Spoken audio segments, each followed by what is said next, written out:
I hope आप लोगों की तैयारी बहुत अच्छी चल रही होगी बच्चों।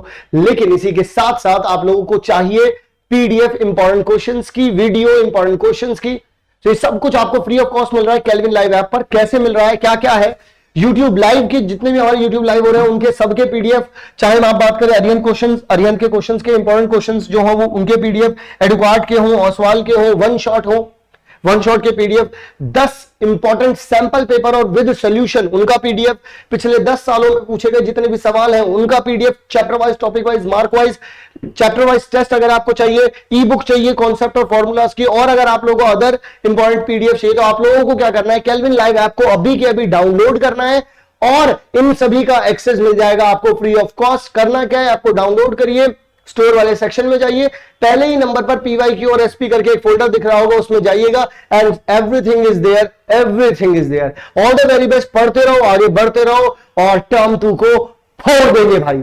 हेलो एवरीवन, सो आप सभी लोगों का स्वागत है इस वीडियो में जिसमें हम लोग डिस्कस करने वाले हैं अर्थमेटिक प्रोग्रेशन का कंप्लीट वन शॉट। सो बच्चों, इसी के साथ हम लोग हमारे इसी जोश के साथ आगे की तरफ बढ़ेंगे और बात करेंगे अर्थमेटिक प्रोग्रेशन में कौन कौन से ऐसे टॉपिक्स हैं जो हम लोगों को पढ़ने होते हैं। वो सारे के सारे टॉपिक पढ़ेंगे, चाहे फिर आप लोग टर्मिनोलॉजीज की बात करें, ए की बात करें, डी की बात करें, नंबर ऑफ टर्म्स की बात करें, लास्ट से नंबर ऑफ टर्म्स की बात करें, सम की बात करें, कॉम्बिनेशंस ऑफ क्वेश्चंस की बात करें, सम और nth टर्म के, हर एक चीज आप लोगों को इस वीडियो में देखने के लिए मिलेगी। पूरी की पूरी थ्योरी देखने के लिए मिलेगी, पूरी की पूरी थ्योरी को समझाया गया है और हर एक थ्योरी के पॉइंट के साथ आप लोगों को उससे रिलेटेड क्वेश्चन भी करवाए हम लोगों ने। तो इंतजार किस बात का है बच्चों, चलिए शुरू करते हैं अर्थमेटिक प्रोग्रेशन का वन शॉट। तो चलिए बच्चों शुरू करते हैं हमारा ये वन शॉट, ये आलिशान वन शॉट, ये जबरदस्त वन शॉट, ये वन शॉट जो आप लोगों के इस एपी चैप्टर को यहां से यहां लेकर के जाने वाला है बच्चों। तो आखिरकार हम इसमें ऐसा क्या करने वाले हैं, आखिरकार हम इसमें ऐसा क्या समझने वाले हैं और क्या क्या चीजें इसमें होने वाली हैं, मैं सारी चीजें आप लोगों को बताऊंगा और बिल्कुल जीरो से लेकर के हीरो तक की हर एक कहानी को शेयर करूंगा आप लोगों के साथ कि एक जीरो कैसे बना हीरो इस एपी चैप्टर का। तो सबसे पहले उस एक हर एक बच्चे को क्या क्या चीजें पता होनी चाहिए, हर एक उस एक्सपेक्ट के ऊपर हम लोग यहां पर बात करेंगे। जैसे सबसे पहले मैं बताता हूं आप लोगों को, एक वर्ड होता है बच्चों सीक्वेंस और एक वर्ड होता है बच्चों सीरीज। ये दो वर्ड होते हैं, ठीक है ना, ये दो वर्ड होते हैं। इन दोनों के दोनों वर्ड्स में काफी डिफरेंस है। बहुत सारे लोग समझते हैं कि ये दोनों के दोनों वर्ड सेम है, बट नहीं, ये सेम नहीं है बच्चों। एक्चुअल में होता क्या है, जब कभी भी कोई एक स्पेसिफिक पैटर्न को फॉलो किया जाता है बच्चों, तो वो पैटर्न जो नंबर्स बनाता है, जो नंबर्स कलेक्टिवली लेकर के आता है, उन नंबर्स को हम लोग कहते हैं कि ये एक सीक्वेंस है। अगर कोई भी पैटर्न फॉलो होता हुआ दिख रहा होता है तो, और अगर वो जो पैटर्न होते हुए दिख रहे हैं, जो फॉलो होते हुए दिख रहे हैं, अगर उन्हीं में बीच में अगर हम प्लस का साइन कर दें, उनको क्या बोल देते हैं हम, सीरीज। मतलब कहने का ये है क्या सर कि आप ये कहना चाहते हैं हमसे कि यहां पे लिखा है 2, यहां पे लिखा है 4, यहां पे लिखा है 8, यहां पे लिखा है 10, इस तरीके से लिखा हुआ है। अगर ये एक पैटर्न फॉलो कर रहा है कि इन सब में 2-2 का डिफरेंस आ रहा है, 2-2 का डिफरेंस आ रहा है, 2-2 का डिफरेंस आ रहा है, 2-2 का डिफरेंस आ रहा है, ये कोई एक पैटर्न फॉलो कर रहा है।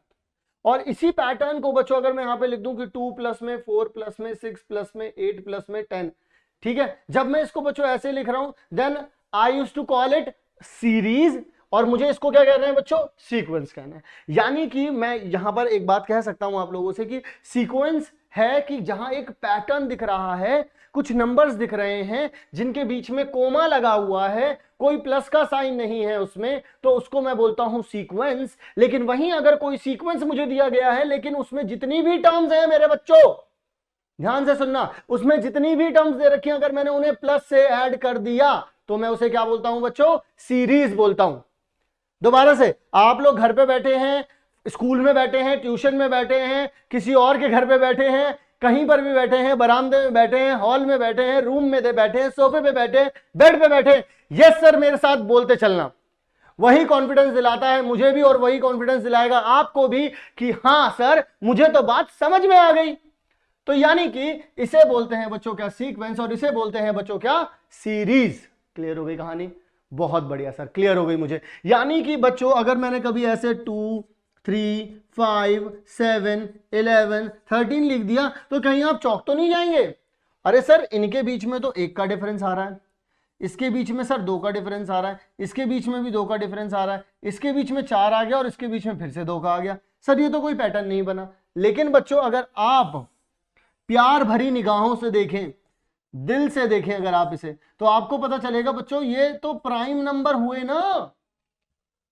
ये भी तो एक पैटर्न हुआ कि मैंने सिर्फ एक जगह पर प्राइम नंबर्स को लिखा। ये भी तो एक पैटर्न हुआ ना, मैंने सिर्फ प्राइम नंबर को लिखा और इन्हीं प्राइम नंबर्स को अगर मैं सब में करके लिख दूं तो ये भी क्या बन जाएगी, एक सीरीज। बस इतनी सी बात है, इतनी सी गल्ला है बच्चों। तो देखो चाहे ये हो चाहे ये हो, इसको हम सीक्वेंस बोलते हैं। लेकिन बच्चों लड़ाई सीक्वेंस की नहीं है, देयर इज नॉट अ लड़ाई ऑफ सीक्वेंस। यहां पर तो बात हो रही है कि तुम्हें ये समझ में आ गया, ये समझ में आ गया, लेकिन तुम पढ़ने तो लाला जी ये वाले थे, तुम यहां कहां पहुंच गए? तुम सीक्वेंस और सीरीज की बात ही क्यों कर रहे हो भाई? मैं वही बताना चाहता हूं। देखो सीक्वेंस ये भी है, सीक्वेंस ये भी है, लेकिन ये एक पर्टिकुलर टाइप का बच्चों सीक्वेंस है। किसी पर्टिकुलर टाइप के सीक्वेंस में अगर ऐसा दिख रहा है कि 2 कॉन्सेक्यूटिव नंबर के बीच में यहां पर भी डिफरेंस वही है, यहां पर भी डिफरेंस वही है, यहां पर भी डिफरेंस वही है, यहां पर भी डिफरेंस वही है, यानी कि जो डिफरेंस आ रहा है वो क्या आ रहा है बच्चों? घर पे बैठ के बोलना है, यहां पर कॉमन आ रहा है। क्या आ रहा है? कॉमन आ रहा है। तो इसका मतलब सर आप ये बोलना चाहते हैं सीक्वेंस तो बहुत होते हैं, सीक्वेंस तो बहुत होते हैं, लेकिन ऐसा सीक्वेंस जिसमें मुझे कॉमन डिफरेंस मिल जाए, यानी कि 2 कॉन्सेक्यूटिव टर्म के बीच में मुझे हर बार सेम नंबर मिल रहा होगा। भाई देखो difference difference difference difference difference, लेकिन जितना इसी में है, जितना इसमें, उतना ही इसमें, उतना ही इसमें, उतना ही, यानी common common common common common, इसीलिए हम इसे क्या बोलते हैं? Common difference. तो इसका मतलब एक ऐसा सीक्वेंस जिसमें 2 कॉन्सेक्यूटिव टर्म के बीच में, यानी कि एक स्पेशल टाइप ऑफ सीक्वेंस को ही मैं क्या बोलता हूं? एपी बोल रहे हैं। समझ गया तुम? एपी बोल देता हूं। प्रोग्रेशन क्यों बोल सर? अर्थमेटिक समझ में आ गया कि आप इस सीक्वेंस को अर्थमेटिक बोल रहे हैं। प्रोग्रेशन क्यों बोल रहे हैं आप इसको? क्योंकि बच्चों ये आगे बढ़ता चला जा रहा है, जो भी जिस तरीके का भी ये पैटर्न है उसमें ये प्रोग्रेस करता चला जा रहा है, आगे बढ़ता चला जा रहा है। That's why we are calling it arithmetic progression. समझ गए? समझ गए बच्चों? चलिए आगे की तरफ बढ़ते हैं। बात करते हैं यहां पर कि जब कभी एक सीक्वेंस ही मिला है, अभी ठीक है जी, सीक्वेंस ही मिला। मैंने हालांकि आपको एपी बता दिया यहां पर, लेकिन फिर भी मैं अभी आगे भी समझाऊंगा थोड़ा और, लेकिन अभी मैं सिर्फ सीक्वेंस की बात करता हूं। यहां पर वो हमसे बोल रहे हैं what are the terms of the sequence. भाई सीक्वेंस में हमेशा आपको एक पैटर्न, मैंने क्या बोला आपको, वो पैटर्न बताता है, उसी पैटर्न पर सारे नंबर वहां पर चल रहे होते हैं। तो अब यहां पर अगर वो मुझे पैटर्न बता रहा है और nth टर्म का पता चलना ही आपका क्या पता चलना होता है? पैटर्न। भाई देखो अगर मैं तुम्हें बता दूं कि आप ऐसे ऐसे नंबर लिखना, तो आप नंबर्स लिख दो, वो नंबर सीक्वेंस हो गए, लेकिन नंबर लिखने का तरीका तो वो पैटर्न हुआ ना। जैसे यहां पर इन्होंने मुझे ये वाला पैटर्न दिया है, इसको बच्चों मैं क्या बोलूंगा? इसको आप ध्यान से समझना, मैं इसको बच्चों बोलूंगा पैटर्न। ये पैटर्न मिला है मुझे इसी पैटर्न में लिखनी है। मैं अपनी पहली टर्म लिखूं, मैं अपनी दूसरी टर्म लिखूं, मैं अपनी तीसरी टर्म लिखूं, मैं अपनी चौथी टर्म लिखूं, मैं इसी पैटर्न में लिखूंगा। लेकिन उन्होंने मेरे से बस सिर्फ क्या पूछा है? देखो ये चीज, देखो इसका मतलब an, यानी कि बच्चों ये क्या होता है? ये होती है बच्चों आपकी nth टर्म। ये क्या होती है बच्चों? आप लोगों की nth टर्म होती है। ये है बच्चों मेरी nth टर्म। अब मुझे क्या करना है यहां से? अब एक एक करके समझते हैं। यहां पर मुझे सिर्फ 5 निकालना है, यानी कि मुझे 5वीं टर्म निकालनी है। 5वीं टर्म निकालने का मतलब ये है कि मुझे n की जगह पर बच्चों 5 रखना है। n की जगह पर बच्चों मुझे क्या रखना है? 5 रखना है। जब मुझे बच्चों n की जगह पर 5 रखना है तो मैं यहां पर क्या बोल सकता हूं? मैं n की जगह पर 5 रखना है तो यहां पर मैं बोल सकता हूं 5 प्लस में 2। तो 5 प्लस में 2 बच्चों अगर यहां पे लिख दूंगा तो कितना आ जाएगा बच्चों? यहां पर 7 आ जाएगा। कहानी खत्म हो गई। यानी कि सर 5वीं टर्म ये हो गई। हाँ बच्चों 5वीं टर्म ये हो गई। अगर हम लोग यहां पर बात करेंगे बच्चों तो मुझे a5 निकालना है, तो मैं a5 को बच्चों क्या बोलूंगा? यहां पर 5 माइनस 1 अपॉन में यहां पर कितना दे रखा है बच्चों? 2 दे रखा है। तो यानी कि कितना आ जाएगा? यहां पर 4 अपॉन में 2 आ जाएगा। कट डाउन किया इसको, यहां पर कितना आ जाएगा बच्चों? 2 आ जाएगा। क्लियर हो गई कहानी? बोलो यस सर। Yes sir. अच्छा इसी के साथ बच्चों a3 भी दे रखा है, तो मैं a3 यहां पे कैलकुलेट करता हूं। तो यहां पर कैसे लिखूंगा? 3 माइनस 1 अपॉन में बच्चों कितना आ जाएगा? 2। यहां बचा 2 अपॉन में 2, कट डाउन किया इसको, कितना आ गया बच्चों? यहां पर 1 आ गया। क्लियर हो गई कहानी? बिल्कुल सर क्लियर होती चल रही है। मजा आ रहा है सर, बहुत मजा आ रहा है। ठीक है जी, यहां पर बात करते हैं अगले वाले के बारे में। an कितना दे रखा है बच्चों, 3n+1। क्या पूछा है, फर्स्ट 5 टर्म्स। आइए बच्चों, यानी कि पहले मुझे a1 निकालना पड़ेगा। तो n की a1 निकालने का मतलब यह है कि मुझे पहली टर्म निकालनी है। पहली टर्म का मतलब क्या है बच्चों, मुझे n की जगह पर 1 रखना है। ठीक है, तो आइए जरा यहां पर, तो यहां पर कितना हो जाएगा बच्चों, 3 × 2 में 1 प्लस में 1, यानी कि आप लोगों के पास आ जाएगा 3 + 1 = में बच्चों 4 आ गया। ओके, फिर यहां पर बच्चों a2, यानी कि 3 × 2 में 2 प्लस में 1, यहाँ कितना आ जाएगा 6 प्लस में 1, यानी कि कितना आ जाएगा 7। a2 = में कितना आ जाएगा बच्चों 7। ओके, यहाँ आ गया बच्चों a3, फिर 3 × 2 में 3 प्लस में 1, यानी कि 9 + 1, यानी कि बच्चों a3 कितना आ जाएगा बच्चों 10 आ जाएगा। Is it clear? चलिए आगे की बात करते हैं। a4, तो a4 में कितना आ जाएगा 3 × 4 प्लस 1, यानी कि 12 प्लस 1, यानी कि कितना आ जाएगा बच्चों 13। ओके, a5 बच्चों, a5 यानी कि 3 × 5 प्लस में 1, यानी कि 15 प्लस 1, यानी कि a5 बच्चों कितना आ जाएगा 16। देखिए बच्चों, यहाँ पर मैंने एक एक चीज यहाँ पर निकाल करके रख दी, आपको एक एक चीज यहाँ पर पता चल रही है। भाई देखो, फर्स्ट 5 टर्म्स बोली उसने, तो शुरू की 5 टर्म यानी कि a1, a2, a3, a4, a5, कोई सी भी टर्म निकालो, n की वैल्यू उतनी ही रखनी है इसमें। ठीक है, तो ये तो हो गया बच्चों कि अगर मुझे कोई पैटर्न दिया जाता है, ये जितनी भी ये जो nth टर्म निकाल के दी गई है ना, nth टर्म का फॉर्मूला मींस मुझको पैटर्न दे दिया तुमने, जो सीक्वेंस मुझे निकालना है उसका। क्लियर हो गई कहानी? बहुत बढ़िया। अब और आगे की तरफ बढ़ते हैं, और चीजों को समझते हैं कि अगर और भी कुछ आ गया मतलब, तो देखो मैं तुम्हें दिखाता हूं और भी कुछ कैसा है। ऐसा देखो, let a sequence be defined by, एक सीक्वेंस है जो कि डिफाइन करना है। जैसे मान लीजिए a1 है, आप लोगों के पास 1 दे रखा है, और इसी के साथ मैं बता दूं आपको a2 भी आप लोगों को क्या दे रखा है बच्चों, 1 दे रखा है। ये बात इन्होंने गिवन कर रखी है आप। उसके बाद वो कहते हैं कि मुझे ना an की बात करता हूं, मैं an की बात करता हूं, तो ये कितना हो जाएगा an-1 प्लस में an-2 हो जाएगा बच्चों। ये वाली बात मैंने बोला कि हाँ जी आप ये कहते हैं। अब अगर यहाँ पर बात को समझे हम लोग, तो वो क्या कहना चाहते हैं, जो भी यहाँ पर n लिखा हो, यानी कि जो भी यहाँ पर nth टर्म लिखी हो, यहाँ पर उससे एक कम लिखियो, यहाँ पर उससे एक और कम लिखियो। कहने का मतलब क्या है, देखिए जरा, n की वैल्यू वो 2 से ज्यादा रखने को कहते हैं। क्यों रखने को कहते हैं? क्योंकि n = 1 और n = 2, ये तो दोनों के दोनों इन्होंने लिख ही दिए, a1 और a2 तो इन्होंने लिख ही दिया बच्चों। ये जो चीज है ये तो इन्होंने लिख ही दी है, लेकिन इसी के साथ बच्चों अगर मैं तुम लोगों से कुछ और भी बात करना चाहूं या कुछ और भी बताना चाहूं, तो n की वैल्यू वो 2 से बड़ी बोल रहा है, तो इसका मतलब 3 से शुरू करनी पड़ेगी। यानी कि बच्चों अगर मैं यहाँ पर 3 लिख दूं, तो यहाँ पर क्या है, इससे एक कम, यानी कि a2 यहाँ आ जाएगा, इससे 2 कम, यानी कि यहाँ पर a1 आ जाएगा बच्चों। ठीक है, अच्छा अगर मैं a4 रखने को बोलूं, तो इससे एक कम यहाँ पर हो गया, और 2 कम बच्चों यहाँ पर हो गया। अगर बच्चों मैं a5 रखने को बोलूं, तो कितना हो जाएगा, यहाँ पर a4 हो गया और यहाँ पर a3 हो गया। क्या ये बात मैं बिल्कुल सही बोल रहा हूँ बच्चों? हाँ सर, बिल्कुल सही बात आप बोल रहे हैं। अच्छा, तो आइए जरा इन वैल्यूज को पुट कर देते हैं। a4 तक ही जाना है वैसे तो मुझे, ठीक है, ज्यादा आगे नहीं जाना है। तो यहाँ पर जरा देखना रखते हैं a1 और a2 बच्चों। अगर मैंने a1 और a2 की अगर मैं बच्चों यहाँ पर बात करता हूँ, तो मेरे पास यहाँ पर कितना हो जाएगा, a1 और a2 की अगर मैं बात करूंगा, तो 1 + 1 = में 2 हो जाएगा।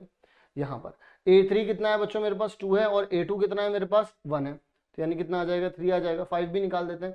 a4 कितना है बच्चों 3 है, और a3 कितना है बच्चों, यहाँ पर a3 कितना आया मेरे पास 2 आया है, और a4 कितना आया मेरे पास 3 आया, ये कितना हो जाएगा 5 हो जाएगा। लीजिए बच्चों, यहाँ पर कहानी खत्म हो गई।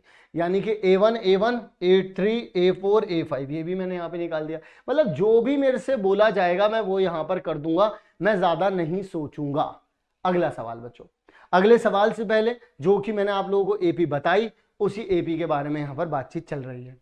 वो यहाँ पर कहते हैं कि 3 में अगर 3, देखो यहाँ पर 3 में 3 जोड़े तो ये आ गया 3 में 3, फिर इसमें 3 जोड़े, फिर इसमें 3 जोड़े, तो इतना आ रहा है। मतलब कहने का बस एक छोटा सा सार है, छोटा सा मतलब है, उसको मैं समझाने की कोशिश करता हूं आप लोगों को। यहाँ पर वो क्या मतलब है कि कभी भी आप कोई भी सीक्वेंस लिखते हैं, आपको पहली टर्म की जरूरत हमेशा पड़ेगी बच्चों। अदर एपी लिखने के लिए कह रहा हूं मैं, कभी भी आप लोग कोई सी भी टर्म, मतलब ये चीज तो आपको हर वक्त चाहिए।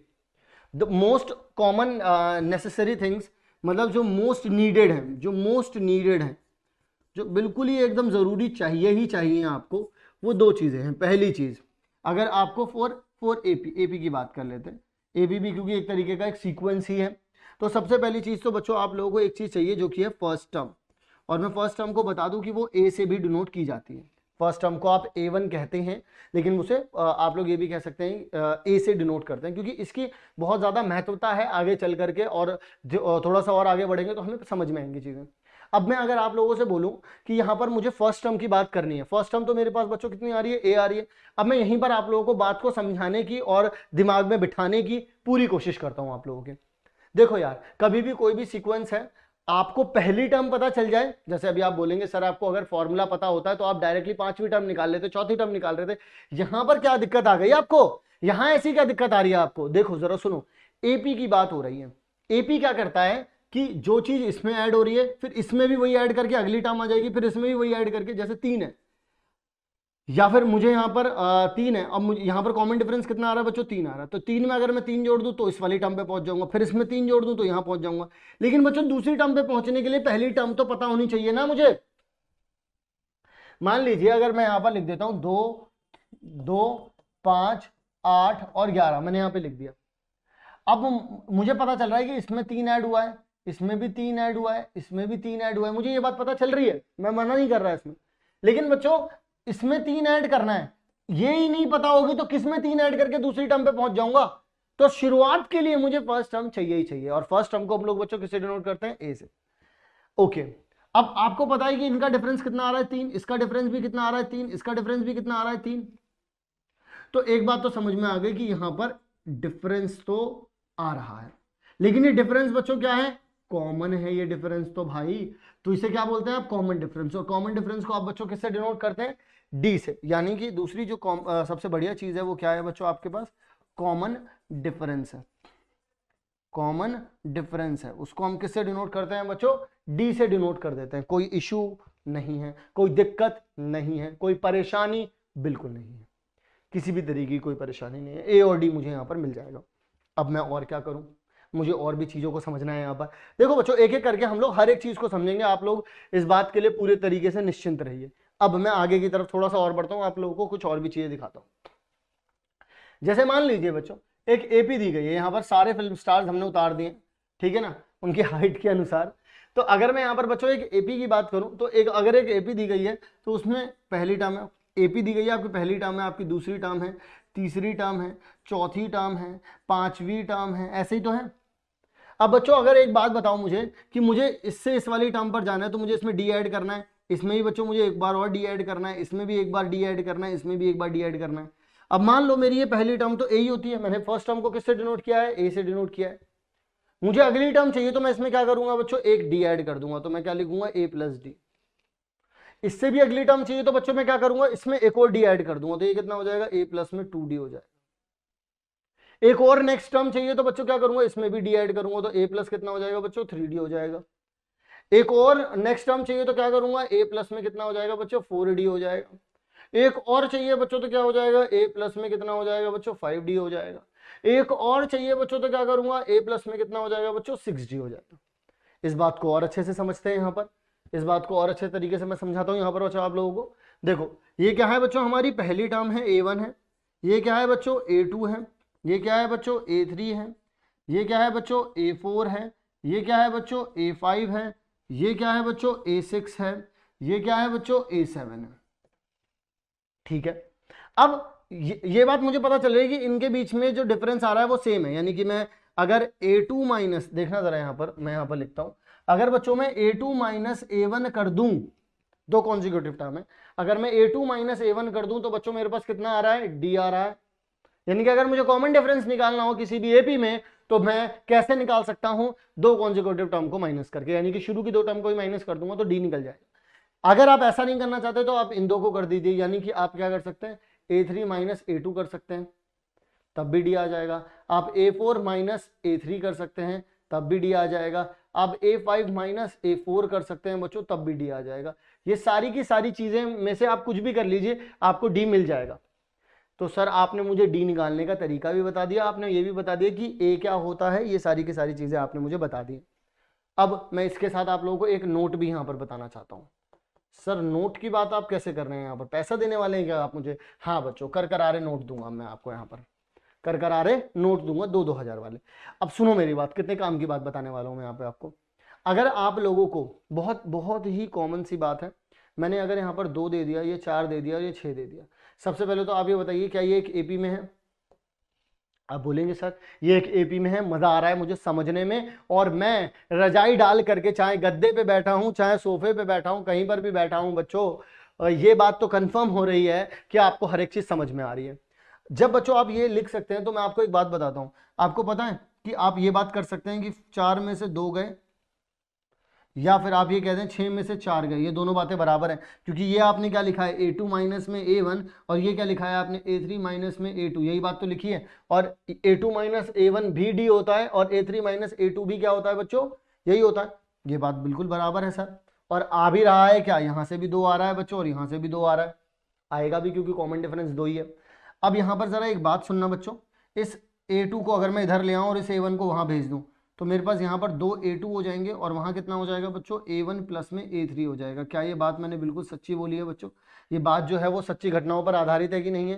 तो मैंने यहाँ पर क्या कर दिया, 2 times of A2 is equals to में A1 प्लस A3, यानी कि बच्चों कभी भी आप लोगों को ऐसा बोला जाए कि A B C ये सब किस में है बच्चों, AP में है, कभी भी ऐसा बोला जाए अगर आपसे कि ए बी सी किस में है बच्चों, एपी में, तो हमेशा आप लोग ध्यान रखेंगे कि बीच वाली टर्म का दुगना बराबर होता है आसपास वाली टर्म का जोड़ के। इस बात को आप लोग यहां पर ध्यान में रखेंगे कि 2b इज इक्वल्स टू में a प्लस सी हमेशा होगा। पहली बात हो गई, चलिए बहुत अच्छी बात हो गई, यहां पर समझ में आ गई आप लोगों को। अब एक और नोट लिखता हूं बच्चों, मैं यहां पर नोट वाली बात है बच्चों, ये भी समझ लेना यहां पर ध्यान से। सब बोलोगे सर सब कुछ इसी पेज पे पढ़ा दोगे? हाँ बच्चों, जितना मैक्सिमम भी मैं एक जगह लिख सकता हूं, क्योंकि आप लोगों का फोकस इसी स्क्रीन पर है। दीपिका पादुकोण यहां पर हैं, आलिया भट्ट यहां पर हैं, अगर आप लोगों का फोकस यहीं पर बना हुआ है, अगर लड़कियां देख रहे हैं आमिर खान यहां पर है, सलमान खान यहां पर है, सबका फोकस यहीं पर बना हुआ है, तो क्यों ना इसी स्क्रीन पर पढ़ाया जाए। तो देखो बच्चों, अब यहां से अगर मैं आगे की बात करता हूं और आगे भी पढ़ाता हूं आप लोगों को, तो वो देखो एक और नोट वाली बात क्या है, ये देखो पहली टर्म थी, यहां पर अगर आप कहें तो डी के साथ 0 लिखा हुआ है, ये दूसरी टर्म थी तो डी के साथ बच्चों 1 लिखा हुआ है, तो ये तीसरी टर्म थी डी के साथ बच्चों 2 लिखा हुआ है, ये चौथी टर्म थी बच्चों डी के साथ 3 लिखा हुआ है, ये पांचवी टर्म थी डी के साथ 4 लिखा हुआ है, ये छठी टर्म थी डी के साथ 5 लिखा हुआ है, ये सातवीं टर्म थी डी के साथ 6 लिखा हुआ है। यानी कि बच्चों आप कोई सी भी टर्म निकाल रहे हैं डी के साथ उससे एक छोटा वाला लिखा है, समझ रहे हो?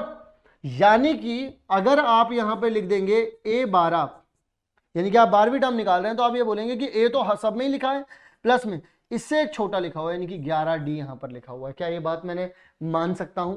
हाँ सर मान सकते हो। लो जी काम हो गया, आप लोगों का एक नया फॉर्मूला बन गया, an इज इक्वल्स टू में a प्लस में n माइनस 1 इंटू में d। क्या है बच्चों, यही नहीं होता nth टर्म का फॉर्मूला? देख लो, nth टर्म का फॉर्मूला यही तो होता है, a प्लस में n माइनस 1 इंटू में d, यही निकाला हमने। ये चीज भी सीख ली हम लोगों ने, ये चीज भी सीख ली हम लोगों ने, एपी के बारे में भी बहुत कुछ पता चल गया। देखते देखते ही क्या हो गया बताइए, यहां पर देखते देखते ही कितनी सारी चीजें हमें यहां पर समझ में आ गई बच्चों। क्लियर हो गई कहानी? बस हम लोगों ने ये पता कैसे चला, ये पैटर्न से पता चला। पहली टर्म में देखा ए ही था, दूसरी टर्म में देखा a प्लस डी है, तीसरी में देखा a प्लस 2d है, चौथी में देखा a प्लस 3d है, पांचवी में देखा a प्लस 4d है। तो पैटर्न पता चल रहा था, तो इसीलिए an इज इक्वल्स टू में a प्लस में n माइनस 1 इंटू में d कर दिया हम लोगों ने यहां पर, और यहां पर कहानी इसकी समाप्त हो गई। अब सर इस स्क्रीन पर कुछ लिखा हुआ था, वो आपने पढ़ा नहीं, वो था क्या बच्चों, फाइनाइट एपी। फाइनाइट एपी का मतलब क्या होता है बच्चों? फाइनाइट एपी का मतलब ये होता है कि एक ऐसी एपी जिसमें आपको फर्स्ट टर्म पता है, यानी कि वो कहां से शुरू हो रही है ये बात आपको पता है यहां पर, और कहां पर एंड हो रही है ये बात भी आपको पता है यहां पर, यानी कि पहली टर्म भी पता है आपको उसकी और आखिरी टर्म भी पता है आपको उसकी। तो यहां पर ये कहानियां जो होती हैं वो थोड़ी सी सिंप्लीफाई हो जाती है, समझ में आ जाती हैं, डाइजेस्टेबल होती हैं, बहुत अच्छे से क्लियर हो जाती हैं। बहुत बढ़िया सर, समझ में आ रही है मुझे, बिल्कुल आपकी हर एक एक बात मुझे समझ में आ रही है कि फाइनाइट का मतलब है कि निश्चित है वो, कि उसकी स्टार्टिंग क्या होती है, उसकी एंडिंग क्या होती है। अच्छा, इनफाइनाइट क्या होती होगी सर? फिर जिसकी बेटा सिर्फ स्टार्टिंग पता है, शुरू में आपको पता है, लेकिन एंडिंग जो है बच्चों वो क्या है, अननोन है। तो आप मुझे कमेंट में बच्चों क्या ये बताएंगे ये कौन है? कमेंट में, लाइव चैट में मत बताना, ये क्योंकि ये प्रीमियर चल रहा होगा और तुम लाइव चैट में बता दोगे, तो तुम इसमें लाइव चैट में मत बताना, ये मुझे कमेंट करके बताना ये कौन है, ये दोनों के दोनों, क्योंकि इन दोनों को निकालने के लिए ही मैंने आप लोगों को ये वाला फॉर्मूला सिखाया है बच्चों। कि जो टर्म अननोन हो वो टर्म कैसे निकालनी है, यही निकालने का तो फॉर्मूला अभी मैंने आप लोगों से डिस्कस किया था। ठीक है ना। अब जब मुझे आखिरी की टर्म्स ही नहीं पता होंगी बच्चों तो मैं कहां से कर पाऊंगा पता। तो इसीलिए जब आखिरी की टर्म्स ही नहीं पता है मुझे कहां तक जा रही है ये एपी, तो इसीलिए मैं इसको क्या बोलता हूँ, इनफाइनाइट एपी। फाइनाइट क्या होती है, जिसकी स्टार्टिंग पता हो और ये भी पता हो कहाँ एंड हो रही है, और इनफाइनाइट का मतलब यह है कि जिसकी एंडिंग ना पता हो स्टार्टिंग पता हो। एग्जाम्पल के तौर पर 3 का टेबल, अगर आप 3 के टेबल को पढ़ना शुरू कर दें, 10 से भी आगे चले जाएं तो अंत कहाँ है नहीं पता, लेकिन स्टार्टिंग कहाँ से है ये पता है। तो this is called infinite AP. 3, 6, 9, 12, 15, 18, 21, 24, 27, 30, 33, 36 ऐसे चलता चला जाएगा ये बहुत आगे, लेकिन कहां एंड होगा ये किसी को नहीं पता। क्लियर हो गई कहानी। चलिए आगे की तरफ बढ़ते हैं बच्चों, और बहुत ही कॉमन बातें अब हम लोगों ने कर ली हैं। यहाँ पर सारी चीजें आप लोगों को यहाँ तक क्लियर हो चुकी हैं। हम लोगों को ए के बारे में पता चल गया है। What is a? A is बच्चों अपना फर्स्ट टर्म। ठीक है। व्हाट इज डी बच्चों? नंबर ऑफ टर्म्स होता है ये, एन ए। डी क्या होता है बच्चों? इसको हम बोलते हैं क्या, कॉमन डिफरेंस होता है बच्चों ये। ओके। फिर ए एन क्या होता है बच्चों? ये होता है बच्चों nth टर्म होती है। ये क्या होती है बच्चों? nth टर्म होती है। ये कुछ चीजें हैं जो हमको यहां तक अभी तक पता चल चुकी हैं। इनके साथ से अब हम लोग आगे बढ़ सकते हैं, इनके साथ, और इन्हीं का विकास अब हम लोग यहां पर कर देंगे। तो आइए बच्चों, बेसिक्स जो थे वो हम जान चुके हैं, अब हम सक्षम हैं एपी को उधेड़ने के लिए, अब हम सक्षम हैं एपी को पूरी तरीके से समझने के लिए और समझाने के लिए। चलिए आगे की तरफ बढ़ते हैं। तो बच्चों हम लोगों के पास आ चुके हैं कुछ क्वेश्चंस। अब आइए इन क्वेश्चंस को सॉल्व करते हैं। ये क्वेश्चंस आप लोगों को प्रीवियस ईयर में देखने को भी मिलेंगे, जैसे 2014 में और 12 में पूछे गए हैं सवाल। वो लोग आप लोगों से क्या पूछना चाहते हैं ये देख लेते हैं। सबसे पहले वो show that the each of the following is an AP. सबसे पहले दिखावा करिए, आप लोग दिखावा करिए। किस बात का दिखावा है? दिखावा करना है बच्चों की ये एक एपी दे रखी है। दूसरी बात क्या है बच्चों? वो आप लोगों से पूछते हैं कॉमन डिफरेंस बता दीजिए, और किसी की भी मतलब नेक्स्ट टर्म बता दीजिए, इसकी अगली जो नेक्स्ट टर्म आएगी वो बता दीजिए। देखिए यार, अब एक बड़ी सिंपल सी कहानी है। अंडर रूट में 7, देखिए 7 एक प्राइम नंबर है, इसके अलावा तो और ये कुछ हो नहीं सकता। लेकिन बच्चों अगर मैं यहाँ पर अंडर रूट में 28 की बात करूँ तो 28 को बच्चों आप लोग क्या लिख सकते हैं? यहाँ पर 28 को बच्चों आप लोग लिख सकते हैं 7 इंटू में 4, और 4 को अगर बच्चों आप रूट से बाहर निकालेंगे तो वो 2 हो जाएगा, तो ये कितना हो जाएगा बच्चों? रूट में 7 हो जाएगा।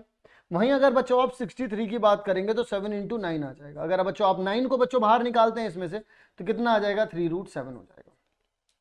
यानी कि हमारे पास पहली टर्म, एक टर्म तो आ गई रूट 7, अगली टर्म आ गई 2 रूट 7, और उससे अगली टर्म आ गई बच्चों 3 रूट 7। यानी कि मुझे लगता है अब आप लोगों को पहले क्वेश्चन में बड़ा ही इत्मीनान आ गया होगा कि लीजिए सर ये तो बिल्कुल हलवा सवाल बन गया कि पहले तो 1 रूट था, फिर 2 रूट 7 आ गए, फिर 3 रूट 7 आ गए। तो इसी सीक्वेंस को अगर आगे बढ़ाया जाए तो अगला क्या हो जाएगा? 4 रूट 7 हो जाएगा। सभी में एक एक रूट 7 जो है वो बढ़ता जा रहा है, और जो हर टर्म में बढ़ रहा होता है उसी को तो बच्चों हम लोग क्या कहते हैं? Common difference. बिल्कुल सही बोला। यानी कि हमारा जो सी डी है यानी कॉमन डिफरेंस जो है वो रूट 7 है हमारा। अगली टर्म हमने लिख दी है, और क्योंकि सभी में गैप जो है वो रूट 7 का मिल रहा है, इसीलिए हम बोलेंगे कि ये एक एपी है। क्लियर हो गई बात? बहुत बढ़िया सर, समझ में आ गई कहानी। अच्छा दूसरे वाले सवाल के बारे में बात कर लेते हैं। यहाँ पर अंडर रूट में कितना दे रखा है? यहाँ पर 18 दे रखा है। इसको बच्चों क्या लिख सकते हैं आप लोग? 2 इंटू में 9 लिख सकते हैं। 9 को रूट से बाहर निकालेंगे तो 3 रूट 2 लिख सकते हैं आप। इसको कोई दिक्कत है आप लोगों को? नहीं है सर जी। अच्छा अंडर रूट में कितना दे रखा है बच्चों? 50 दे रखा है। इसको क्या लिख सकते हैं बच्चों हम लोग? यहाँ पर 25 इंटू में 2 लिख सकते हैं। तो कितना आ जाएगा? 25 का रूट कितना? 25 का रूट कितना होता है? 5 होता है, तो 5 रूट 2 आ गया बच्चों। क्लियर हो गई कहानी। अगला बच्चों कितना है? 98 दे रखा है। 98 को बच्चों आप लोग क्या लिख सकते हैं? यहाँ पर 98 को आप लिख सकते हैं 49 इंटू में 2। 49 बच्चों 49 का रूट क्या होता है? 7 होता है यहाँ पर, और रूट में 2 आ गया। ठीक है जी, ये कहानी हो गई। यानी कि जो आपको डराने के लिए दे रखे थे वो तो एक्चुअल में ये है। अब अगर बच्चों हम लोग बात करें तो हम लोग a2 माइनस a1 कर लेते हैं यहाँ पर, यानी कि 5 रूट 2 माइनस में 3 रूट 2 कर लेते हैं। यानी कि 5 रूट 2 में से अगर 3 रूट 2 को माइनस कर दिया गया तो आपके पास कितना आ जाएगा? 2 रूट 2 आ जाएगा बच्चों। अगर मैं यहाँ पर a3 माइनस a2 कर दूं बच्चों, यानी कि 7 रूट 2 माइनस में 5 रूट 2 कर दूं, तो यहाँ पर कितना आ जाएगा? 2 रूट 2 तारा ररा। तो यानी कि मुझे तो यहाँ पर सेम दिख रहा है, तो अब क्या हो गया बच्चों, इसकी सेम हो गई। तो बच्चों अगर मुझे अगली टर्म निकालनी है, क्योंकि मेरे पास, क्योंकि ये एपी है ये तो पता चल गया, क्योंकि ये सेम आ रहे हैं, ठीक है ना, 5 रूट कॉमन डिफरेंस जो है बच्चों सेम आ रहा है यहाँ पर, तो बार बार इसमें 2 जुड़ रहे हैं, इसमें भी 2 जुड़ेंगे, अब इसमें 2 जोड़ोगे तो बच्चों कितना आ जाएगा, 9 रूट 2 आ जाएगा। क्लियर हो गई कहानी की नहीं हो गई? इसमें बच्चों आगे कितना आ जाएगा, यहाँ पर 9 रूट 2 आ जाएगा। यहीं पर इस सवाल को हम लोग यहाँ पर अंत करते हैं। इस सवाल की आखिरी सांसें यहीं तक थी।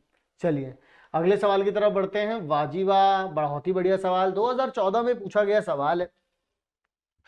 तो वो किस तरीके का सवाल पूछा गया है आप लोगों से, किस तरीके से आप लोगों को यहाँ पर इसको यूज करना है, जरा देख लेते हैं। ए बी की वैल्यू पूछ रहे हैं वो हमसे। तो आपके पास क्या है बच्चों, ए दे रखा है, 9 दे रखा है, बी दे रखा है बच्चों आप लोगों को, और यहाँ पर 25 दे रखा है, और कह रखा है कि ये एक एपी में है।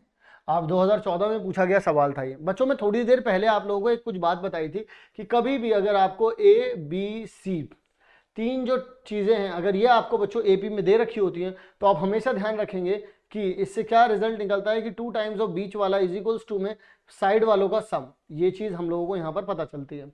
तो आइए जरा यहाँ पर देख लेते हैं बच्चों। यहाँ पर हम लोगों के पास देखिए ये 9 दे रखा है, अगर आप इन तीनों टर्म्स को उठा लें, ये तीनों भी एपी में ही होंगी, ऑब्वियस सी बात है। तो मैं यहाँ से बी की वैल्यू निकाल सकता हूँ। जैसे मेरे पास 9 है, बी है और 25 है, तो मैं यहाँ से क्या बोल सकता हूँ, 2 times of B is equals to में 9 प्लस में 25 आ जाएगा।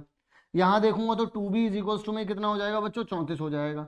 तो अगर इसे ये कट कर देगा तो यहाँ 17 आ जाएगा, यानी बी की वैल्यू बच्चों कितनी हो जाएगी आप लोगों के पास, 17 हो गई। क्लियर है कहानी? बिल्कुल क्लियर है सर।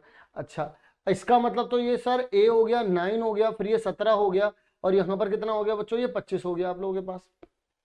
ठीक है। अच्छा अब यहाँ पे पता कर लेते हैं ये ए क्या रहेगा। तो जरा देखिए इन तीनों को उठा लीजिए, तो ए 9 और 17, बीच वाले को बच्चों दुगना कर दो, इधर वालों का सम कर लो, तो बच्चों ये कितना हो जाएगा, 18 हो जाएगा आप लोगों के पास। ठीक है ना, ये 18 हो गया आप लोगों के पास बीच वाले का। तो यहाँ ए प्लस में कितना आ रहा है बच्चों आप लोगों के पास, 17 आ रहा है। तो 17 आ रहा है, ये यहाँ चला गया बच्चों, तो 18 माइनस 17 हो जाएगा इक्वल्स टू में ए। तो बच्चों ए की वैल्यू यहाँ पर 1 आ रही है। ए की वैल्यू बच्चों कितनी आ रही है, यहाँ पर 1 आ रही है। This is your answer. A की वैल्यू भी पता चल गई बच्चों यहाँ पर आप लोगों को, और बी की वैल्यू भी पता चल गई। ए की वैल्यू है 1 और बी की वैल्यू है 17। अगर वेरीफाई करना चाहते हो खुद को कि ये ठीक है या नहीं है, तो ऐसे कर सकते हो, ए 17 1 हो गया, ये 9 हो गया, ये 17 हो गया, ये और 25 हो गया। ये इसमें देखो 8 जुड़ रहा है, इसमें भी 8 जुड़ रहा है, इसमें भी 8 जुड़ रहा है, यानी कि एक परफेक्ट एपी बन रही है। यानी कि जो आपने करा है वो बिल्कुल करेक्ट है, क्योंकि ये एक एपी ही थी, और एपी की पहचान क्या होती है कि सेम ही टर्म जो है वो सब में ऐड हो रही है, सेम ही नंबर जो है वो सब में ऐड हो रहा होता है। क्लियर हो गई कहानी? चलिए थोड़ा और आगे की तरफ बढ़ते हैं। ये सारी की सारी चीजें हम लोगों ने यहाँ पर कर ली हैं। अच्छा बच्चों अब मैं कुछ चीजें भी आप लोगों को यहाँ पर बताता चलूंगा, हालांकि बीच में भी आएंगी चीजें तो मैं बताता चलूंगा। कभी भी आप लोगों को बोला जाता है कि कुछ टर्म्स को मतलब कुछ स्पेसिफिक टर्म्स बोली जाती हैं। जब कभी भी आप लोगों को जैसे बोला जाए कि लेट 3 टर्म्स,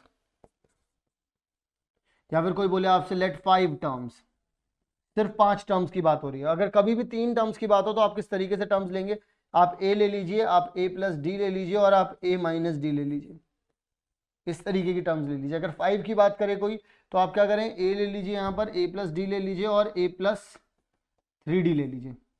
यहाँ क्या कर सकते हैं आप, ए माइनस डी ले लीजिए और ए माइनस 3d ले लीजिए। आप इस तरीके से कर लीजिए। मतलब कुल मिला के कहने का जो सेंस रहता है वो ये रहता है कि इन सबको जोड़ करके ना सिर्फ ए बचेगा, क्योंकि सम की बात करेंगे अगर वो, तो यहाँ से आपका एक वेरिएबल गायब हो जाएगा और कुछ नहीं करते हो। Is it clear to you? ठीक है बच्चों, अगर आप चाहें इवन नंबर जैसे 4 टर्म्स चाहिए आपको, तो आप क्या करें, आप करें ए प्लस 2d हो जाएगा यहाँ पर, ठीक है, और यहाँ पर ए माइनस 2d हो जाएगा। ओके, या फिर आप ऐसे भी कर सकते हैं, मैं यहाँ पे ऐसे करके दिखा देता हूँ आपको। आप यहाँ पे ऐसा कर सकते हैं कि ए प्लस में डी आ रहा है, और ए प्लस में यहाँ पर 2d भी लिख लीजिए, कोई दिक्कत नहीं है। ए माइनस में डी यहाँ पर लिख लीजिए, और ए माइनस में 2d आप यहाँ पर लिख लीजिए। That's all. आप इस तरीके से कर लीजिए। इस तरीके से यहाँ से डी का डी में 2d में डिफरेंस आ रहा है, तो यहाँ पर मुझे 2d इधर चाहिए होंगे। तो यानी कि यहाँ पर मुझे क्या चाहिए होगा, यहाँ पर 3d चाहिए होगा, क्योंकि 2d जुड़ेंगे इसमें भी 2d आएंगे, तो यहाँ हो जाएगा। अब यहाँ पर अगर देखें तो इन सब में क्या हो रहा है बच्चों, यहाँ से एक डी जा रहा है, तो यहाँ पर बच्चों क्या आ जाएगा, यहाँ पर आ जाएगा 2। यहाँ पर मैं क्या लिखूंगा 2, क्योंकि अगर आप लोग यहाँ से देखें तो ए, इसमें एक डी जोड़ा तो ये आया, फिर डी जोड़ा तो ये आया, इसमें से एक डी निकाला तो ये आया, फिर एक और डी निकाला तो ये आया। यहां पर देखो बच्चों, इन सब के बीच में जो गैप है वो 2D का गैप है, वही 2D के गैप को ही मेंटेन रखा है मैंने यहाँ पर। देख लीजिए, कोई भी आप D माने उसमें ये तो ध्यान ही रखें कि जो कॉमन डिफरेंस है वो कॉमन रहे सब में। यहाँ पर भी देखिए, AD इसमें जोड़ा, एक D इसमें जोड़ा, इस तरीके से जो है वो चीजें यहाँ पर चलेंगी बच्चों, ध्यान रखें सबके सब। कोई दिक्कत नहीं है यहाँ तक? नो सर, कोनो दिक्कत नहीं। चलिए बच्चों आगे की तरफ बढ़ते हैं। जैसे अगर 4 टर्म्स मान ली, 3 टर्म्स मान ली, 5 टर्म, इससे ज्यादा आप लोगों से टर्म मानने की वो जरूरत नहीं करेगा। तो इन चीजों को बस, ये कुछ बेसिक था, यहाँ पर नोट करके लिख लीजिएगा बच्चों यहाँ पर, ठीक है ना, ताकि मैं हर एक चीज आप लोगों को यहाँ पर लिखता चलूँ, इस वजह से हर एक चीज बताता चल रहा हूँ। ओके ओके, चलिए आगे की बात करते हैं बच्चों। यहाँ पर कुछ छोटी छोटी मोटी मोटी बातें हैं, यहाँ पर पता लगा लेते हैं कि क्या क्या चीजें उन लोगों ने हमसे बोली हैं। पहली चीज बच्चों कि कॉमन डिफरेंस निकालने के आपको A2 माइनस A1 इस तरीके की चीजें मैं आपको बता चुका हूँ। nth टर्म का फॉर्मूला क्या होता है बच्चों? an इज इक्वल्स टू में a प्लस में n माइनस 1 इंटू में d होता है, ये भी मैं आप लोगों को बता चुका हूँ। अच्छा, लास्ट से अगर हम लोग टर्म निकालते हैं तो बच्चों ये फॉर्मूला रहता है, इस फॉर्मूले को मैं आपको समझाना चाहता हूँ, ये मैं बता चुका हूँ आपको। 2b इज इक्वल्स टू में a प्लस सी, ऐसे होता है ना, a b c अगर AP में है तो बीच वाले का दुगना कर दो और साइड वालों का सम कर दो, ये बात मैं आपको बता चुका हूँ, ठीक है ना। अब आइए जरा मैं यहाँ पर बताता हूँ आप लोगों को आखिर से कैसे करना है। देखिए बच्चों, सबसे पहली चीज तो ये बता दूं कि L जो होती है बच्चों वो एक लास्ट टर्म होती है। क्या होती है? लास्ट टर्म होती है। तो अगर मैं यहाँ पर आप लोगों से बोलूँ कि यहाँ पर मेरे पास A है, फिर मेरे पास A प्लस D है, फिर A प्लस क्या हो जाएगा बच्चों? 2D हो जाएगा। इस तरीके चलते चलते जो लास्ट वाली टर्म है उसको मैं L बोलूंगा। L बोल रहा हूँ लास्ट टर्म को, या फिर आप इसको वैसे, इसको लिखा जो जाता है वो ये लिखा जाता है, ठीक है ना, यही लिखा जाता है, ये आप लोग जानते हैं, ठीक है। अब मैं यहाँ पर बच्चों क्या करता हूँ, देखिए अगर आप स्टार्टिंग से देखते हैं, फ्रॉम स्टार्ट, ध्यान से सुनिएगा, फ्रॉम स्टार्ट अगर आप लोग देखते हैं चीज़ों को तो आपको क्या पता चलता है, कोई सी भी nth टर्म निकालनी होती है आप डायरेक्टली फॉर्मूला लग देते हैं a प्लस में n माइनस 1 इंटू में d, क्योंकि आपको फर्स्ट टर्म ये दिख रही होती है, d आपको यही d आपको पता ही है, कॉमन डिफरेंस d आ रहा है, आप कोई सी भी टर्म निकाल सकते हैं। लेकिन बच्चों अगर टर्म आखिरी से निकालने की बात होती है ना, तो ये जो लास्ट टर्म होती है यही आपकी फर्स्ट टर्म बन जाती है। जो आपकी लास्ट टर्म होती है वही आपकी अब फर्स्ट टर्म बन जाती है। जैसे मान लीजिए यहाँ पर 2 है, 4 है, 6 है, 8 है, 10 है, 12 है। अगर आप यहां से जाएंगे तो आपके लिए A कितना हो जाएगा? 2। आपके लिए बच्चों D कितना हो जाएगा? 2 हो जाएगा। यही चल रहा है आप लोगों के लिए। अब मैं आपसे बोलता हूं आप मुझे चौथी टर्म निकाल के दिखाओ, तो यहां से आप चौथी टर्म निकाल लेंगे। लेकिन एक्चुअल में अगर आप एंड से देखें तो एंड से बच्चों ये वाली जो टर्म है ये तीसरी टर्म है। तो बच्चों अगर आप ध्यान से सुनिए, अगर आप एंड से जाते हैं तो आपकी फर्स्ट टर्म तो आपकी लास्ट टर्म हो गई। अच्छा, जो कॉमन डिफरेंस था बच्चों अब वो D से ना होकर के माइनस का D हो गया। देखो ए यहां पर 2 था, ए तो देखो चेंज हो गई होगा। अगर आप स्टार्टिंग से ए देख रहे हैं, फर्स्ट टर्म देख रहे हैं तो आपको 2 दिख रहा था, लेकिन अगर आप यहां से फर्स्ट टर्म देख रहे हैं तो आपको 12 दिख रहा है अब। लेकिन बच्चों अब एक बात और मजेदार यह है कि जब आप यहां से आ रहे थे तो डी क्या था? 2 बढ़ रहे थे, अब 2 बच्चों घट रहे हैं, यानी कि अब डी क्या बन चुका है आपका? माइनस का डी हो चुका है बच्चों। यानी कि लास्ट टर्म ए की जगह पे, ए की जगह बच्चों किसने ले ली? ए की जगह ले ली इसने, और डी की जगह बच्चों किसने ले ली? माइनस डी ने ले ली। अब आओ जरा फॉर्मूला रखते हैं। फॉर्मूला तो भाई यही होता है ना nth टर्म का। अब हम n से जा रहे हैं तो देखो अब यहां से फर्स्ट टर्म बच्चों क्या दिख रही है मुझे? l दिख रही है, प्लस में n माइनस 1 इंटू में, अब मुझे d की जगह पे क्या रखना पड़ेगा बच्चों? माइनस का d रखना पड़ेगा।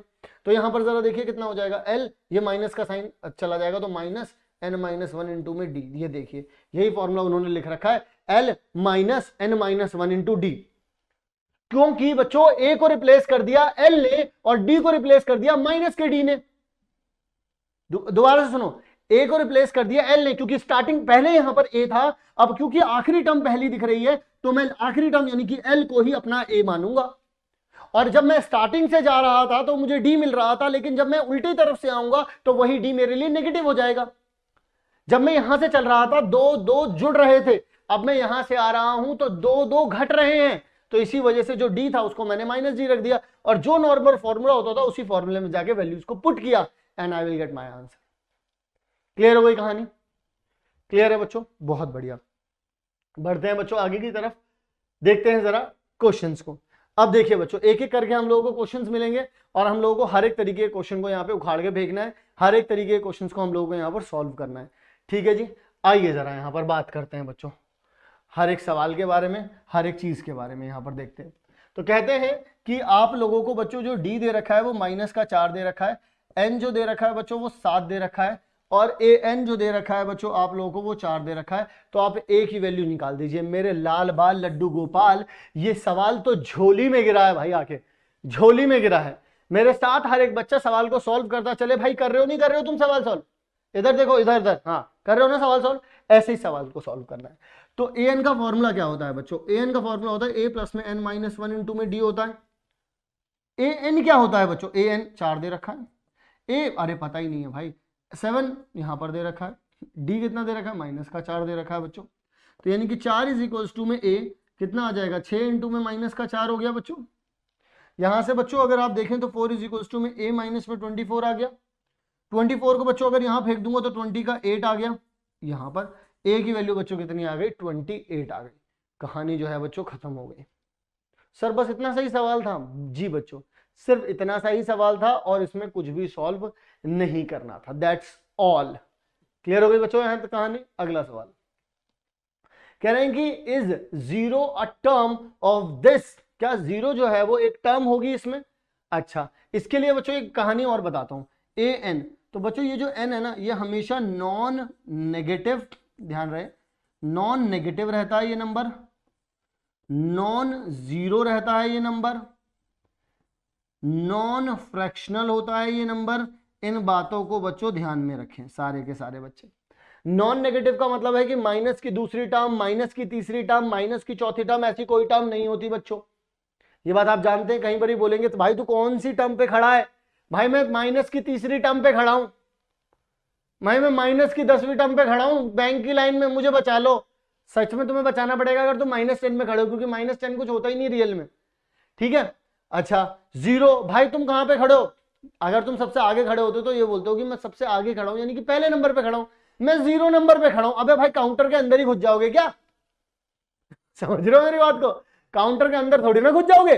तो इसका मतलब क्या बोलोगे कि तुम पहले नंबर पर खड़े हो, तो यानी कि 1 से शुरू होगी कहानी।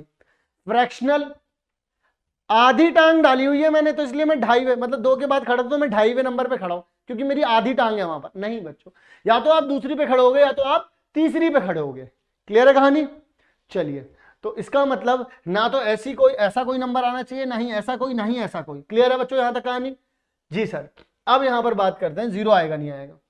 भाई फॉर्मूला क्या होता है एन का? एन का फॉर्मूला होता है कि ए प्लस में एन माइनस 1 इंटू में डी होता है। क्यों भाई लाला जी? अब वो बोल रहे हैं कोई टर्म तुम्हारी जीरो आ रही है, आओ जरा रख के देख लेते हैं। अगर आ रही होगी तो अभी एन की वैल्यू कोई ना कोई निकल के आएगी नंबर पे। तो ए कितना दे रखा है बच्चों? 31 दे रखा है। एन माइनस 1, डी कितना दे रखा है बच्चों? तो A2 माइनस A1 कर लो, कितना है बच्चों? 28 माइनस में 31, यानी कितना आ रहा है बच्चों? ये डी आएगा। आ कितना आ रहा है? -3, -3 आ गया यहाँ पर। तो 0 इज इक्वल्स टू में 31 प्लस में यहाँ पर कितना आ जाएगा बच्चों? -3 है, माइनस का 3n आ जाएगा और प्लस का 3 हो जाएगा। तो 31 और 3 को जोड़ता हूं तो 34 आता है बच्चों, यानी कि 34 प्लस में माइनस में जो है 3n आ जाएगा। इसको यहाँ ले आया तो 3n इज इक्वल्स टू में 34 हो जाएगा, यानी n की वैल्यू बच्चों कितनी हो जाएगी? 34 अपॉन में 3 हो जाएगी। इसे कटपट करूंगा तो बच्चों 11.33 समथिंग आएगा। और मैंने क्या बोला बच्चों? फ्रैक्शनल नहीं होगा, क्योंकि ये फ्रैक्शन पूरी तरीके से कैंसिल आउट नहीं हो पा रहा है, तो ये फ्रैक्शन में नहीं आएगा। डेसिमल नंबर नहीं होगा, ये बात को आप लोग ध्यान में रखें। कुछ बच्चे बोलेंगे सर ये ना तो नेगेटिव है ना ही जीरो है, फ्रैक्शन में भी नहीं दे रखा। भाई फ्रैक्शन में ही है ये अभी। या फिर मैं ये लिख देता हूं नॉन डेसिमल नंबर, एक और चीज यहाँ से निकल के आ जाती है, नॉन डेसिमल नंबर, ऐसा भी लिख देता हूँ, बस सबको तसल्ली हो जाएगी। तो यहाँ पर मैंने बता दिया कि डेसिमल नंबर भी नहीं होना चाहिए यहाँ पर। तो ये एक डेसिमल नंबर बच्चों है, और इस वजह से हम ये बोल सकते हैं कि जीरो इसमें कोई भी टर्म नहीं है बच्चों, कोई भी टर्म नहीं है जीरो। आइए जरा आगे की तरफ बढ़ते हैं। बोल रहे हैं कि इसमें आप हमें ना 12th टर्म बता दो, हम आपका पीछा छोड़ देंगे। मैंने कहा सच में? कह रहे हैं हाँ सच में छोड़ देंगे तुम्हारा पीछा। मैंने कहा ठीक है चलो, find the 12th term from the end बोल रहे हैं वो, फ्रॉम द एंड बोल रहे हैं। फ्रॉम द एंड के लिए बच्चों क्या होता है, जरा ध्यान से सुनिएगा। हम लोगों को पता है कि जब कभी भी एंड से बात की जाती है तो ए को क्या बना दिया जाता है? एल बना दिया जाता है, यानी कि लास्ट टर्म ले ली जाती है। डी को बच्चों क्या बना दिया जाता है? माइनस का डी बना दिया जाता है, ऐसा ही कुछ बना दिया जाता है। इसके लिए बच्चों अभी थोड़ी देर पहले, नेक देर पहले हम लोगों ने फॉर्मूला पढ़ा था, कोई भी nth टर्म निकालनी है, अगर फ्रॉम एंड निकालनी है तो आपको यहाँ पर L minus n minus 1 into D, simple रख देना होता है। तो यहां पर बच्चों मैं ये बात जानता हूं, मुझे 12वीं टर्म निकालनी है, तो आखिरी टर्म क्या है बच्चों मेरे पास, माइनस का 100 है, और माइनस में मुझे पता है 12वीं टर्म निकालनी है, तो 12 माइनस 1 करूंगा, और डी बच्चों डी तो आप यहीं से पता लगा लीजिए, a2 minus a1 is equals to में कितना हो जाएगा, माइनस का 4 और माइनस का 2, माइनस माइनस माइनस क्या हो जाएगा प्लस, तो माइनस का 2 आ रहा है यहाँ से, तो यहाँ पर माइनस का 2 रख दिया, तो माइनस का 100 आ गया, और ये कितना हो जाएगा बच्चों 11, ठीक है, माइनस में 11 इंटू में माइनस का 2, तो माइनस का 100, माइनस माइनस बच्चों चिपक जाएंगे, कितना हो जाएगा प्लस हो जाएगा, तो यहाँ पे 12, यहाँ पे 22 आ गया, 22 अगर बच्चों मैं जोड़ दूंगा तो माइनस का 78 आ जाएगा, दैट्स ऑल। तो यानी कि हम लोग यहाँ पर क्या बोल सकते हैं, माइनस का 78 इज योर आंसर, माइनस का 78 योर आंसर बच्चों यहाँ पर आप लोग कह सकते हैं इस बात को, इसमें कोई भी दो राय नहीं है, ठीक है जी। तो आपकी आखिरी से जो 12वीं टर्म है बच्चों वो ये आप लोगों को मिल रही होगी, जो भी 12वीं टर्म होगी आपकी, ठीक है ना, ये मिलेगी आपको। चलिए अगले सवाल की तरफ बढ़ते हैं। अगला सवाल एक और इंटरेस्टिंग सवाल और जवाब दे देने वाला सवाल, यानी कि वो आपसे क्या कह रहे हैं, 2x x प्लस 10 है ये, ठीक है ना, x प्लस क्या है बच्चों, ये 10 दे रखा है, x प्लस 10। फिर इसके बाद बोलते हैं कि 3x प्लस में 2, ये किस में दे रखा है बच्चों, आप लोगों को AP में दे रखा है ये। जब बच्चों ऐसा AP में दे रखा होता है, मैंने आप लोगों को कहा था कि अगर ABC अगर बच्चों ये AP में दे रखा है तो बीच वाला, यानी कि बीच वाले का क्या हो जाएगा 2 टाइम्स, और साइड वाले को आप लोग जोड़ सकते हैं। ये बात मैंने आप लोगों को यहाँ पर कही थी। जब मैंने ऐसा कहा बच्चों तो यहाँ पर हुआ क्या, तो 2 टाइम्स ऑफ x प्लस 10 में यहाँ पर लिख सकता हूँ, इक्वल्स टू में कितना आ जाएगा, 2x प्लस में 3x प्लस में 2 आ जाएगा, यानी कि यहाँ पर 2x प्लस में कितना आ जाएगा, 20 आ जाएगा बच्चों, ठीक है। यहाँ पर कितना हो जाएगा, 5x प्लस में 2 हो जाएगा, इसको यहाँ से यहाँ ठसक दो, इसको यहाँ से यहाँ, तो 20 माइनस 2 हो जाएगा, और 5x माइनस में 2x हो जाएगा, यहाँ 18 आ गया बच्चों, यहाँ पर 3x आ गया, इसने इसे काट दिया, तो बच्चों x की वैल्यू कितनी आ गई, 6 आ गई। तो x की वैल्यू ही वो पूछ रहे थे, तो x की वैल्यू भी बच्चों हम लोगों ने यहाँ पर क्या कर दी, निकाल दी। दोबारा समझा देता हूं कि ये 3 टर्म्स थी AP में दे रखी थी, और जब 3 टर्म AP में दे रखी होती है तो बीच वाले का 2 टाइम कर लो और साइड वालों का सम कर सकते थे। तो बीच में क्या दे रखा था बच्चों, x प्लस 10, तो इसका दुगना कर लिया, 2x और 3x प्लस 2 को यहाँ पर जोड़ दिया, और सिंपल एक इक्वेशन बनी, उसको सॉल्व कर दिया, x की वैल्यू कितनी आ गई बच्चों, यहाँ से मेरी 6 आ गई, बस इतना सा काम किया मैंने। एक और बच्चों एग्जाम्पलर का सवाल है, ये एग्जाम्पलर से उठाया गया सवाल है हमारा ये, और ये कैसा सवाल है आप लोग जरूर से देखें, और बड़ा ही मस्त लगेगा आप लोगों को ये सवाल। जरा मैं यहां पर आपको बताता हूं, the sum of the 5th and the 7th term of an AP is 52। सबसे पहले कभी भी आप लोग इसका सोल्यूशन करने के लिए निकलेंगे गली में, तो मैं आपको बता देता हूं, अब आप सोच रहे होंगे गली में क्यों निकलेंगे, हम निकल सकते हैं बच्चों, ठीक है ना। तो फिफ्थ टर्म को बच्चों आप A5 लिखते हैं, और A5 को आप क्या लिख सकते हैं, A प्लस में 4D लिख सकते हैं। अच्छा A7 को आप बच्चों क्या लिख सकते हैं, A प्लस में बच्चों 6D लिख सकते हैं, कोई दिक्कत नहीं है। और इनका सम बच्चों कितना आ रहा है, 52 आ रहा है, जी सर 52 आ रहा है। तो यानी कि आप ये बोल सकते हैं कि A5 प्लस में A7 जो है बच्चों कितना है, 52 है। तो A5 कितना हो जाएगा बच्चों, A प्लस में 4D हो जाएगा, प्लस में A7 कितना हो जाएगा, A प्लस में 6D हो जाएगा, इक्वल्स टू में बच्चों कितना आ रहा है, 52। यानी कि सर आप इसको 2A प्लस में इसको 10D इज इक्वल्स टू में 52 बोल सकते हैं। मैंने कहा बिल्कुल कह सकते हैं। तो सर इसे आप 2 से हल्का कर सकते हैं। 2 से हल्का बच्चों कैसे, यहाँ पर बच्चों सर मैं ऐसे कर सकता हूँ क्या इसको, मैंने कहा बिल्कुल कर लीजिए। इसने इसे लटका दिया, तो यहाँ पर A प्लस में 5D इज इक्वल्स टू में बच्चों कितना आ रहा है आपके पास, 26 आ रहा है। क्या ये बात में कोई दुख है आपको, नहीं सर जी कोई दुख नहीं है, लीजिए बच्चों। तो यानी कि यहाँ तक की कहानी तो आप लोगों को अभी क्लियर है बच्चों, बिल्कुल सर क्लियर है। यानी कि A plus 5D is equals to में कितना आ रहा है, 26। फिर कहते हैं कि 10th term is 46। 10th term बच्चों कितनी हो जाएगी, A प्लस में 9D कितनी दे रखी है बच्चों, 46 दे रखी है। देखिए बच्चों ये एक अगर हम लोग देखें तो हमारे पास ये भी एक इक्वेशन बन गई है, इसको आप पहली इक्वेशन मान लीजिए, इसको आप बच्चों दूसरी इक्वेशन मान लीजिए। अब अगर हम लोग यहाँ पर इसको रख दें, यानी कि A प्लस में 9D इज इक्वल्स टू में 46, और देखिए A प्लस में 5D इज इक्वल्स टू में कितना लिख सकते हैं हम लोग, 26। अगर बच्चों हम इसे माइनस कर दें तो ये भी माइनस, ये भी माइनस, ये भी माइनस, इसने इसे बच्चों पूरी तरीके से लपेट लिया। 9 में से 5 गए बच्चों तो कितना बच गया, 4D, और 46 में से बच्चों 26 गए तो बचा कितना, 20। इसने इसे कैंसिल आउट कर दिया तो 5 आ गया, तो D की वैल्यू बच्चों कितनी आ जाएगी, यहाँ पर 5 आ जाएगी।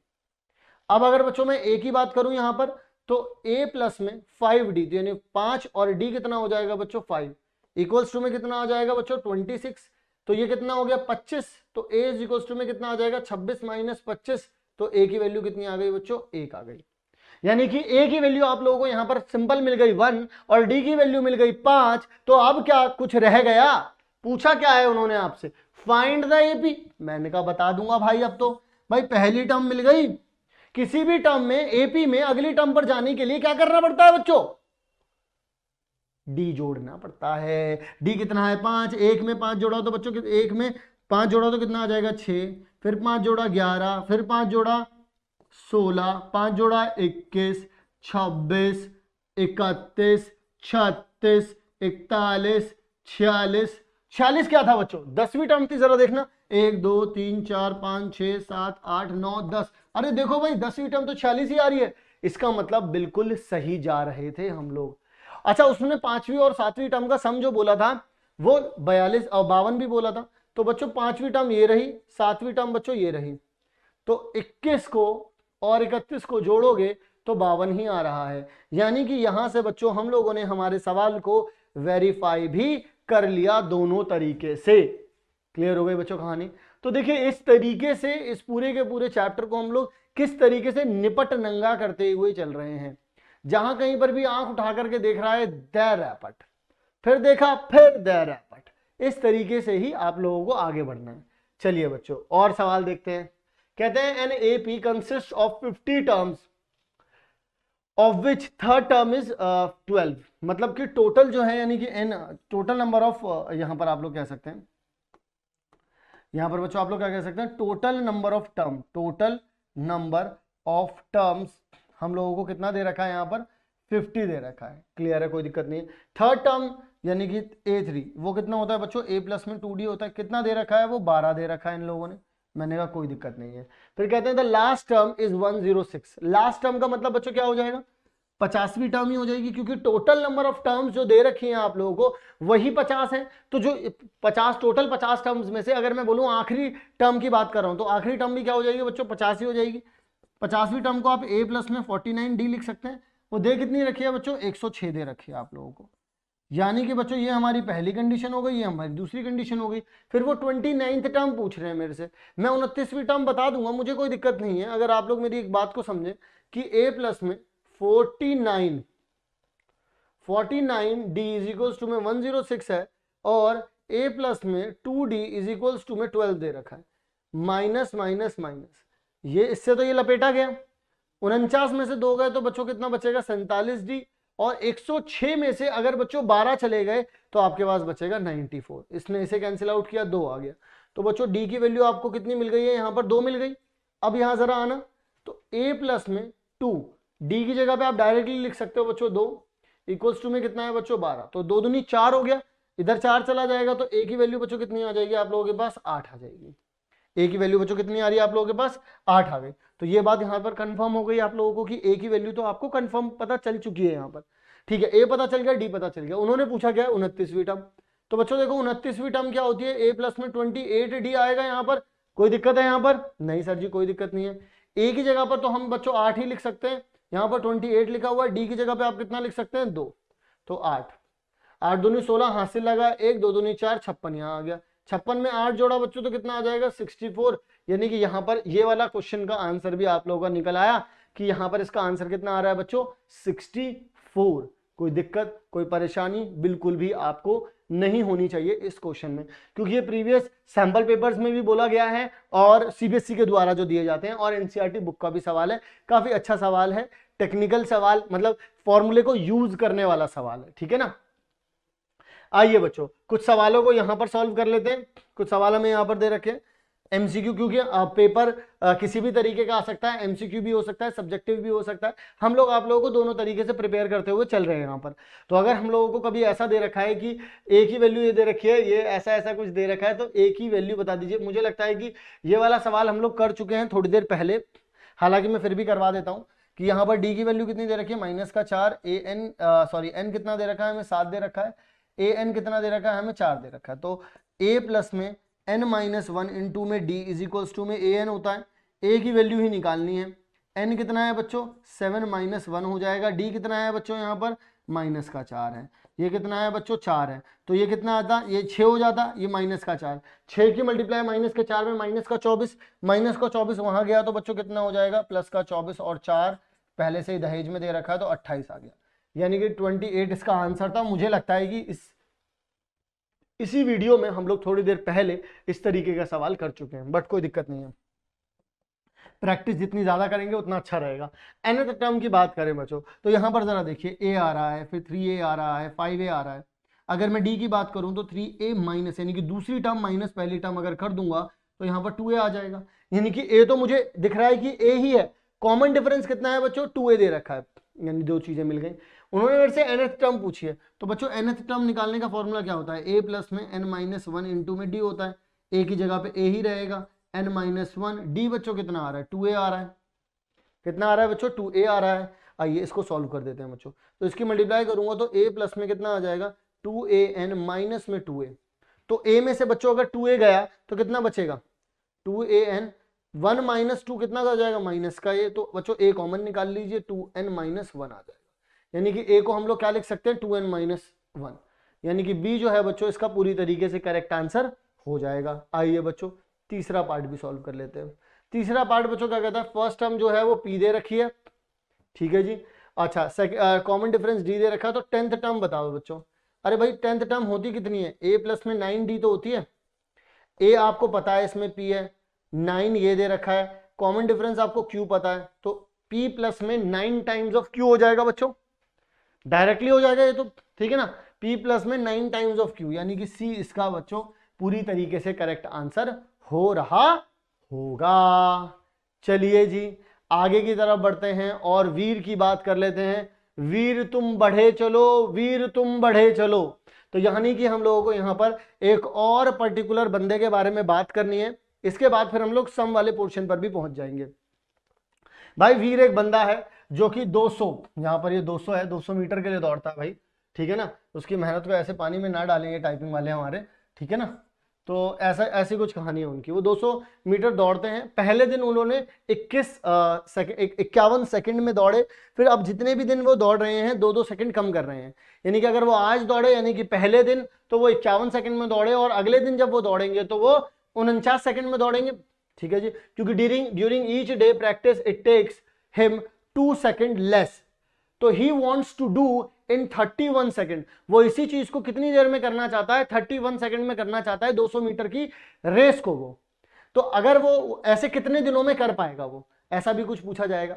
मैं एक बात बोलता हूं, जनरल बात बोलता हूं मैं यहाँ पर। एक जनरल बात क्या है, जनरल बात यह है कि लड़के का नाम है वीर। वीर पहले दिन करता है 51 सेकंड में, तो अब हर दिन 2-2 सेकंड कम कर रहा है, तो 49 यहाँ हो जाएंगे, फिर 47 हो जाएंगे, 45 हो जाएंगे, 43 हो जाएगा, 41 हो जाएगा, 39 हो जाएगा, इस तरीके से आगे बढ़ते जाएंगे, 37 हो जाएगा, 35 हो जाएगा, 33 हो जाएगा, 31 हो जाएगा। तो 31 सेकंड तक तो वो पहुंच सकता है, यही उसका टारगेट है वैसे। तो अब अगर हम देखें तो कॉमन डिफरेंस के नाम पर यहां पर भी 2 मिल रहा है, यहां पर भी 2 मिल रहा है, यहां पर भी 2 मिल रहा है, यहां पर भी 2 मिल रहा है, हर जगह 2-2 से आगे बढ़ रहे हैं, 2-2 कम हो रहे हैं सेकंड, ठीक है। तो अगर इसमें ए की बात की जाए तो वो तो 51 है बच्चों, डी की बात की जाए तो वो माइनस का 2 हो जाएगा। कैसे हो जाएगा, A2 माइनस A1 करिए 49 माइनस 51 करिए, आपको कितना मिल रहा है माइनस का 2। तो ए भी पता है बच्चों हमें, डी भी पता है हमें। अब अगर आगे की तरफ बढ़ते हैं तो क्या पूछते हैं वो हमसे, पहला सवाल वो हमसे पूछते हैं कि कौन सी एपी बनेगी। तो जाहिर सी बात है बच्चों 51, 49, 47, 45, 43, 51, 39, 33, 35, 33, 31, ये हमारे पास बच्चों जो एक एपी बन रही है वो है। बाकी ये सब इन्होंने दे रखी है नेगेटिव में, ये बनेगी नहीं, टाइम नेगेटिव में नहीं आएगा। ये टाइम बढ़ रहा है तो ये वैसे भी गलत हो गया, ये भी बच्चों टाइम बढ़ रहा है, ये भी गलत हो गया। क्लियर हो गई कहानी। अगला सवाल, अगले सवाल में कहते हैं कि मिनिमम डेज बताइए कि वो अपना टारगेट अचीव कर पाएगा। टारगेट क्या है उसका, पहुंचना है उसे 31 पर, यानी कि जिस टर्म पर पहुंचना है वहां पर 31 लिखा होना चाहिए। यानी एक तरफ से आप लोगों को ए एन की वैल्यू दे दी उन्होंने कि कौन सी टर्म तक वो पहुंचेगा, वो वैल्यू बताओ। इसको कैसे बताओगे बच्चों वो वैल्यू। अरे भाई मुझे एक बात बताओ, ए एन का फॉर्मूला तो पता है, अब तो पूरी दुनिया को पता चल गया। इतनी देर से पढ़ रहे हैं, अब तो पूरी दुनिया को पता चल गया कि an जो होता है वो क्या होता है, a प्लस में n-1 इंटू में d। तो अब कैसे करोगे इसको, ये पता है आपको 31 है, a कितना होता है बच्चों, जहां से शुरुआत की थी 51 हो गया यहां पर, प्लस में n-1 इंटू में कितना आ जाएगा d, d कितना है बच्चों -2 है यहां पर। क्लियर हो रही है कहानी। अब जरा देखिए यहां आ गया 31 इक्वल्स टू में यहां आ गया 51, -2 मल्टीप्लाई होगा तो -2n हो गया, -2 इसमें होगा तो +2 यहां पर आ गया बच्चों। तो 51 और 2 कितना हो जाएगा बच्चों 53 हो गया, तो 2n को बच्चों में यहां ले आया, यहां पर 53 हो गया, 31 बच्चों वहां चला जाएगा, ये चीज हो गई, कितना आ जाएगा बच्चों 22 आ गया, 2n इसने इसे कैंसिल आउट कर दिया, यहाँ पे 11 आ गया, तो n की वैल्यू बच्चों कितनी आ गई, यहाँ पर 11 आ गई n की वैल्यू। यानी कि n पता चल गया आप लोगों को, क्या कोई दिक्कत है यहाँ पर, n की वैल्यू में क्या कोई दिक्कत है, नहीं है कोई दिक्कत, n की वैल्यू सर पता चल गई, यानी कि दिन पता चल गया, यानी कि 11 इसका आंसर आ जाएगा। 11 दिन में जब वो डेली दौड़ेगा, डेली 2 सेकंड कम करेगा, तो इसका मतलब 11वें दिन वो 31 सेकंड में 200 मीटर की रेस को कंप्लीट कर रहा होगा। आइए जरा, which of the following is not in the term of AP. देखिए भाई ये एक ऑड नंबर है भाई, अगर आप लोग ध्यान से देखें 51 से लेके 31 तक सारे के सारे ऑड नंबर्स इसमें रहे थे, ठीक है। तो पहली बात तो ये कि 51 और 31 से बड़ा कोई नंबर नहीं होना चाहिए, यानी कि 31 से कम वाला कोई नंबर नहीं होना चाहिए। तो देखो 31 से कम वाला कोई नंबर दिख रहा है, ये दिख रहा है, तो ये वाला नंबर नहीं होना चाहिए। 41 इसके बीच में कहीं आएगा, 37 इसके बीच में कहीं आएगा, ऑड भी है, ये भी ऑड है। 39 भी आ सकता है क्योंकि ये भी ऑड भी है और इनके बीच में भी कहीं आ सकता है। तो सिर्फ 30 नहीं होगा, क्यों नहीं होगा 30, क्योंकि 30 पहली बात तो ये कि ये एक इवन नंबर है, दूसरी बात ये नॉट इन 51 to 31 इस रेंज में ये आ ही नहीं रहा, ठीक है जी। तो इसका मतलब एपी में है ही नहीं है। अब कह रहे हैं कि nth टर्म आपको दे रखी है, इसका कॉमन डिफरेंस बता दीजिए बच्चों। भाई देखिए कभी भी आप लोगों को an का फॉर्मूला दे रखा है, ठीक है, कॉमन डिफरेंस तो हम लोगों ने आप लोगों को क्या बोल रखा है, 2a2 माइनस में कितना होता है आपके पास a1 होता है, ये बात हमने आपको बता रखी है। अगर आप लोग चाहें वैसे तो आप लोग निकाल ही सकते हैं, खैर इसको आइए निकाल ही देते हैं, a1 निकाल लेते हैं बच्चों इसमें से, तो 2 इंटू में 1 प्लस में कितना आ जाएगा 3, कितना हो जाएगा 5 आ गया यहाँ पर। a2 अगर देखें तो 2 इंटू में 2 प्लस में कितना आ जाएगा 3, यानी कि ये 7 हो गया यहाँ पर। तो d कितना होता है बच्चों, a2 माइनस में a1 कितना हो जाएगा 7 माइनस 5, यानी कि 2 आ गया आप लोगों के पास। तो 2 कहाँ दे रखा है बच्चों, a पे दे रखा है, कहानी खत्म हो गई। इसी तरीके से हम लोगों ने इसको भी यहाँ पर सॉल्व कर डाला है, ठीक है बच्चों। चलिए आगे की तरफ बढ़ते हैं। लीजिए बच्चों इस तरीके का सवाल अभी थोड़ी देर पहले किया था, x की वैल्यू 6 ही आई थी हमारे पास, बिल्कुल सिमिलर टाइप ऑफ क्वेश्चन हो गया ये कि a b c जो है वो AP में दे रखा है। तो अब आप क्या करें यहाँ पर, भाई देखिए 2x प्लस 10 करें, ठीक है, इक्वल्स टू में 2x प्लस में 3x प्लस 2 कर दें, 2 से मल्टीप्लाई करेंगे तो 2x प्लस में 20 आ गया, यहाँ पर 5x प्लस में 2 आ गया, ये यहाँ आ गया तो 18 आ गया, ये वेरिएबल वहां गया तो 3x आ गया, कैंसिल आउट करके x की वैल्यू कितनी आ गई बच्चों, यहाँ पर 6 आ गई। तो ये भी हम लोगों ने यहाँ पर सॉल्व कर दिया बच्चों। बिल्कुल सिमिलर टाइप ऑफ क्वेश्चन हमने पहले भी देखा था, बस वो क्या था, वो ऑब्जेक्टिव में नहीं था, वो सब्जेक्टिव में था। लेकिन बच्चों जैसा कि मैं कहता हूं हर बार कि सॉल्व उसको भी करना पड़ा, सॉल्व इसको भी करना पड़ेगा, ठीक है जी। अब बच्चों हम लोग थोड़ा सा और आगे की तरफ बढ़ सकते हैं। एक और हमारे पास ऐसा सवाल है जो कि टर्म्स के ऊपर ही है, कॉम्पिटेंसी क्वेश्चन है। इससे पहले भी एक कॉम्पिटेंसी क्वेश्चन हम लोग कर चुके हैं और ये भी एक कॉम्पिटेंसी क्वेश्चन है। कैसे इस क्वेश्चन को हम लोग कंप्लीट करेंगे, कैसे इस क्वेश्चन के हर एक एस्पेक्ट को हम लोग यहां पर देखेंगे, आइए जरा समझते हैं बच्चों। तो यहां पर वो क्या कहते हैं, India is a competitive manufacturing location due to the low cost of man power. Man power की लो कॉस्ट होने की वजह से यहां पर आप मैन्युफैक्चरिंग जो बाहर के जो कंपनीज हैं वो यहां पर करवा पा रही हैं आसानी से। Strong technical and engineering capabilities contributing to high quality production runs the production of TV sets in a factory increases uniformly by fixed number every year. It produced 16,000 sets in 6 months. देखो यार, जब वो अपने पहले साल में होगी तो उसने कुछ टीवीज बनाई होंगी, दूसरे साल में होगी फिर कुछ टीवीज बनाई होंगी, फिर कुछ टीवीज बनाई होंगी। तो 1 साल पहली टर्म, 2 साल दूसरी टर्म, 3 साल तीसरी टर्म, यानी कि उन्होंने आपसे बोल दिया कि उन्होंने अपने छठे साल में यानी कि अपनी छठी टर्म में उन्होंने ये चीज यहां पर प्रोड्यूस कर दी है। नाइन्थ टर्म में बच्चों को कितना बोल रहे हैं, यानी कि A9 कितना हो जाएगा बच्चों उनका 22,600 हो रहा है, और 16th टर्म में बच्चों 16,000 है। 16th टर्म में बच्चों कितना है 16,000 है। अब मुझे इनमें से फायदा क्या होने वाला है बच्चों, क्योंकि ये एक एपी बना रहा है, और क्यों वो एपी क्यों बना रहा है यहीं से मुझे कैसे पता चल रहा है मैं आपको बताता हूं ये बात। The production of TV sets in a factory increases uniformly, यानी कि जो बढ़ाव हो रहा है इस साल, अगर मान लीजिए इस साल कुछ particular x type of x TVs बने, तो अगले साल जो बढ़ेंगे वो नंबर फिक्स है, फिर उससे अगले साल भी उतना ही नंबर होगा, जितना पहले से दूसरे साल में हुआ है उतना ही दूसरे से तीसरे साल में होगा। इनका यूनिफॉर्मली इंक्रीज होने का मतलब यही है बच्चों, by a fixed number every year, एक फिक्स्ड नंबर ही एवरी ईयर हो रहा है, यानी कि बच्चों ये एक एपी बना रहे हैं। चलिए, जब हमको ये बात पता चली कि एक एपी बना रहे हैं, तो हमने अपने हथियार उठाए और हम यहां पहुंच गए। आइए जरा इसको डिस्कस करते हैं। तो 6 टर्म का मतलब क्या होता है बच्चों, a प्लस में 5d इज इक्वल्स टू में कितना हो जाएगा 16,000। ये कितना हो जाएगा बच्चों a प्लस में 9th टर्म का मतलब a प्लस में 8d, ये कितना हो जाएगा बच्चों 22,600। माइनस कर दीजिए, ये तो a उड़ जाएगा, तो माइनस का बच्चों कितना आ जाएगा 3d आ जाएगा यहाँ पर। ये कितना हो जाएगा आपके पास 22 में 16 गए तो यहाँ पर आ जाएगा 6,600 नेगेटिव का, माइनस से माइनस गया, 3 के टेबल से अगर आप इसे कट करोगे तो डी की वैल्यू कितनी आ रही है 2200। यानी कि डी की वैल्यू आने का मतलब क्या है कि हर साल जो बढ़ोतरी हो रही है, टीवी जो हर साल बढ़ रहे हैं वो 2200 टीवीज बढ़ रहे हैं। ए की वैल्यू नहीं पता, यानी कि पहले साल में कितने टीवी बने थे इसके बारे में अभी भी नहीं पता है। आइए पता लगाते हैं इसके बारे में बच्चों। आपको पता है कि a प्लस में 5d किसके बराबर है 16,000 के बराबर है बच्चों। तो a पता नहीं है, 5 इंटू में आप क्या करेंगे 2200 करेंगे यहाँ पर, इक्वल्स टू में 16,000 करेंगे यहाँ पर। तो 2200 करेंगे तो यहाँ पर आपके पास कितना आ जाएगा, प्लस में 11,000 आ जाएगा बच्चों, इक्वल्स टू में 16,000, यानी कि 16,000 में से 11,000 गए तो 5,000। यानी कि बच्चों आप लोग ये कह सकते हैं कि उन्होंने पहले साल में जो टीवी बनाए थे वो 5,000 थे, फिर अगले साल उन्होंने इसमें 2200 और जोड़ दिए। तो इसका मतलब देखो, पहले साल मैंने कितने टीवी बनाए बच्चों 5,000 टीवी बनाए, फिर अब 2200 हर साल बढ़ रहे हैं, तो 5,000 में 2200 बढ़ेंगे तो कितना आ जाएगा 7200, फिर 7200 में 2200 बढ़ेंगे तो बच्चों कितना आ जाएगा 9400। इस तरीके से जो है वो 2200 बढ़ते चले जाएंगे, यानी कि ये बच्चों क्या बन रही है, एक एपी बनती हुई हमको दिख रही है। यहाँ पर क्लियर हो गई कहानी? जी सर, बहुत बढ़िया से क्लियर है।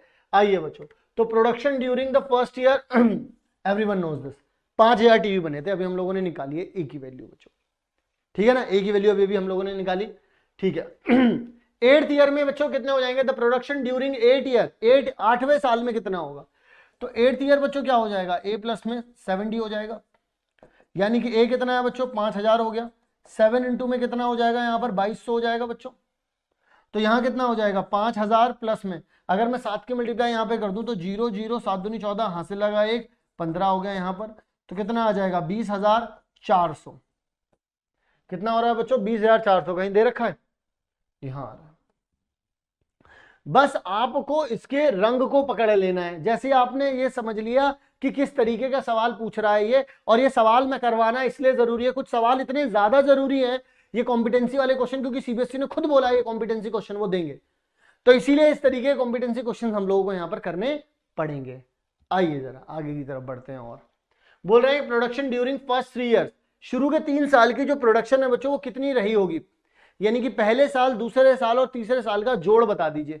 तो पहले साल, दूसरे साल और तीसरे साल का बच्चों अगर आप जोड़ निकालते हैं तो एवरीवन नोज दैट कि पहले साल तो कितने हुए थे भाई 5,000 की हुई थी, दूसरे साल बच्चों कितनी हुई थी, इसमें 2200 और जोड़ दो 7200 हो गए, फिर तीसरे साल बच्चों कितना हुआ यहाँ पर 9400। तो मैं काम करता हूँ, अगर आप लोग वैसे तो सिंपली आप लोग क्या कर सकते हैं, इन सबको जोड़ ही सकते हैं, ठीक है, लेकिन मैं फिर भी जोड़ने में मदद करता हूँ। आपके पास 6 आ जाएगा, 9 7 16 5 21, तो 21,600 लीजिए बच्चों। तो शुरू के जो 3 साल रहे होंगे उन तीनों के तीनों सालों को मिला करके अगर टोटल देखा जाए तो कितनी बनेंगी आप लोगों के पास टीवीज, 21,600 टीवी यहां पर बनी होंगी, 21,600 टीवीज जो है बच्चों यहां पर टोटल जो है वो बनी होंगी।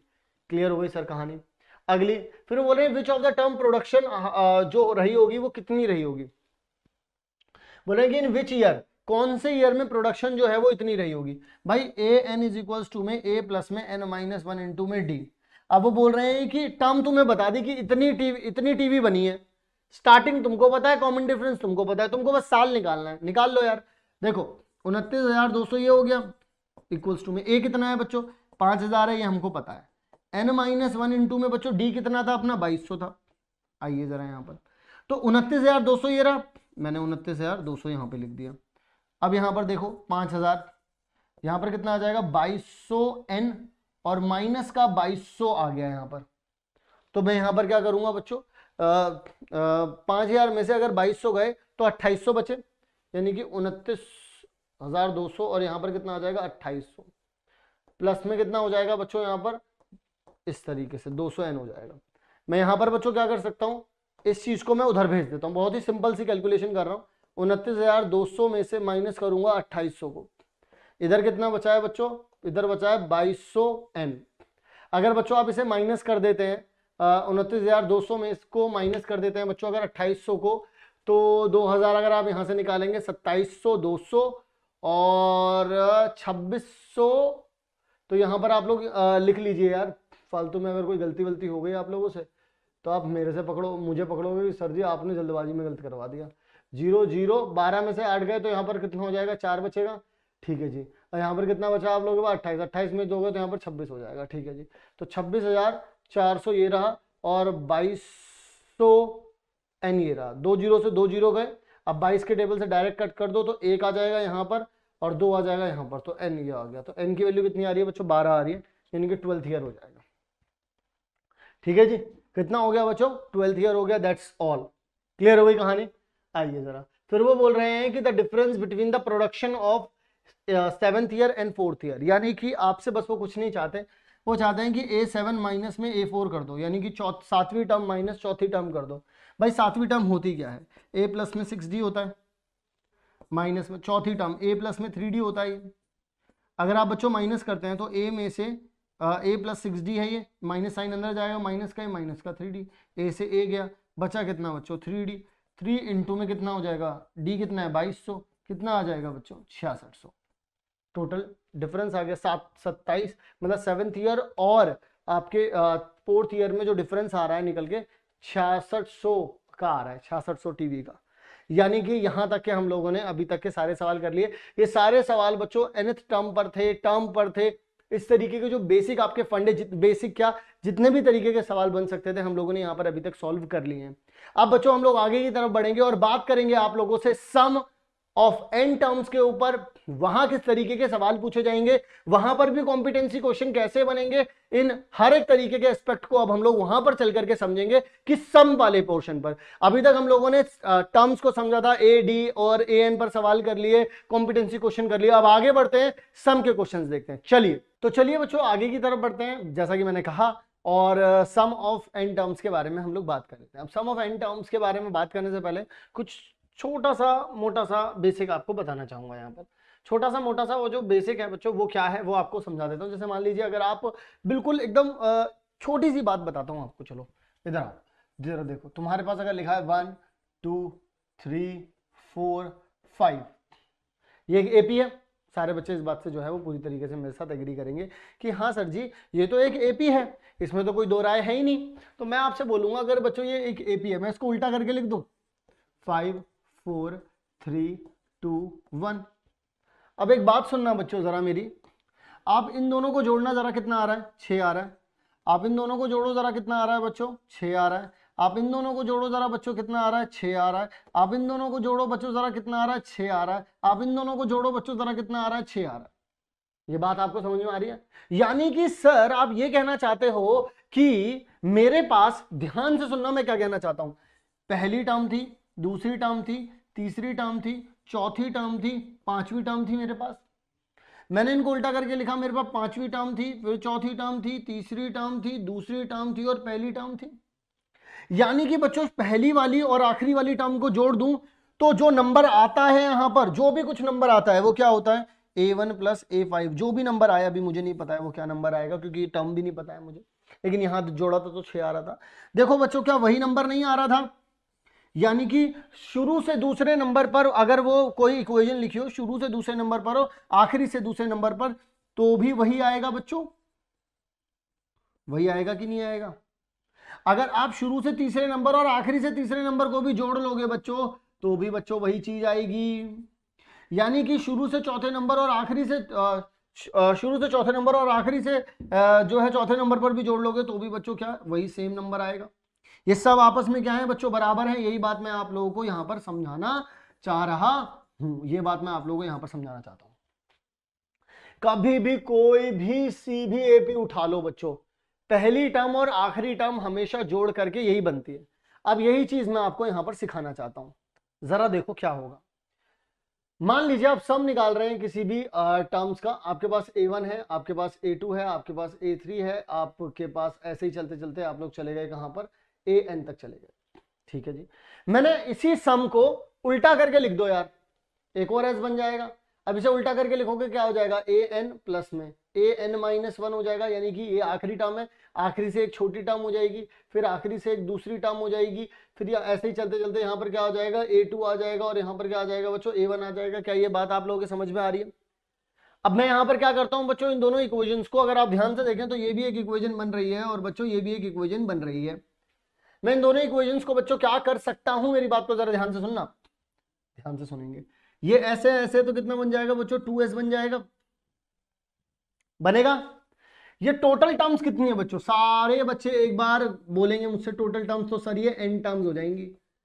ठीक है जी, ठीक है जी। अब यहां पर बच्चों एक मेरी बहुत प्यारी सी बात को समझना बच्चों, अगर मैं a1 प्लस में an को जोड़ दूं, बहुत ध्यान से मेरी बात को सुनो, a1 प्लस में an को जोड़ दूं, क्या बच्चों वही आएगा? इन दोनों को भी जोड़ूंगा वही आएगा, इन दोनों को भी जोड़ूंगा वही आएगा, इन दोनों को भी जोड़ूंगा वही आएगा, वही आएगा, हर बार सेम आएगा। तो बच्चों ये 1 हो गया, ये 2 हो गया, ऐसे कितने बनेंगे बच्चों बताना जरा, कितनी टर्म्स है ये, कितनी टर्म्स है, n टर्म्स है, तो ऐसे पेयर कितने बनेंगे बच्चों बताओ मुझे, कितने पेयर बनेंगे भाई? पेयर बनेंगे n। भाई यहां देखना कितनी टर्म थी, 5 टर्म थी, कितने पेयर बने, 1 2 3 4 5, 5 पेयर बने कि नहीं बने, बने कि नहीं बने? अब यहीं पर देखो मजे की बात बच्चों, मुझे एक बात बताओ, यही जोड़ करके यहां पर आ रहा है, n बार यही सेम चीज आएगी। मुझे बताओ अगर आपको 2 को जोड़ना है n बार, 2 को n बार जोड़ना है तो आप क्या करोगे, 2 की मल्टीप्लाई कर दोगे ना n से। अगर 2 को भाई 3 बार जोड़ना होता है, 2 + 2 + 2, तो आप क्या करते हो, 2 × 3 कर देते हो। 2 को जोड़ना है 5 बार, 2 + 2 + 2 + 2 + 4, 2 प्लस कर देते हो। तो 5 बार जोड़ना है, डायरेक्टली 2 × 5 कर देते हो। अब इसी चीज को कितनी बार जोड़ना है, n टाइम्स जोड़ना है, तो मैं डायरेक्टली बच्चों इसको क्या करूंगा, n से मल्टीप्लाई कर दूंगा। तो जरा देखना इसको क्या लिख सकता हूं मैं, 2s = में n × में a1। बच्चों एक बात बताना, a1 को क्या लिख सकता हूं मैं, a1 क्या है बच्चों, मेरी पहली टर्म है, पहली टर्म को तो मैं डायरेक्टली a भी लिख सकता हूं, और ये मेरी आखिरी टर्म है बच्चों, मैं इसको an लिख देता हूं। ठीक है, और ये यहां पर चला जाए तो s = में क्या हो जाएगा, n/2 a प्लस में an को बच्चों क्या बोल सकते हो, l बोल सकते हो। l क्या होता है बच्चों हमारी, ये होती है बच्चों हमारी फर्स्ट टर्म, और ये क्या होती है बच्चों हमारी लास्ट टर्म। क्या होती है बच्चों, ये हमारी लास्ट टर्म होती है। क्या ये बात क्लियर है आपको? मुझे एक भी बच्चे के दिमाग में कंफ्यूजन नहीं चाहिए, बिल्कुल क्लियर कट होना चाहिए। अब सुनो एक और, लास्ट टर्म को बच्चों आप लोग क्या कह सकते हो, जरा ध्यान से सुनना, s = एक तो ये फॉर्मूला बन गया, लास्ट टर्म को आप लोग क्या कह सकते हो बच्चों, n/2। ए तो पहले से ही दहेज में मिला हुआ है, लास्ट टर्म को आप लिख सकते हैं a प्लस में n-1 × में d बोल सकते हैं। अब ये a और a बच्चों क्या हो जाएंगे, 2a हो जाएंगे, तो आप इसे क्या बोल सकते हैं, n/2 कितना हो जाएगा, 2a प्लस में n-1 × में d, ये चीज हो जाएगी। देखिए एक ये फॉर्मूला है, ये फॉर्मूला है, जो फॉर्मूला आप लोग अप्लाई करना चाहें वो फॉर्मूला आप लोग अप्लाई कर सकते हैं। कैसे आया क्या हुआ यहां पर इन शॉर्ट मैंने आप लोगों को समझा दिया है, क्लियर हो गई कहानी। चलिए अब बढ़ते हैं बच्चों थोड़ा आगे की तरफ, और अब क्वेश्चंस की बात करते हैं कि किस तरीके के सवाल इसमें से निकल करके आएंगे हमारे पास।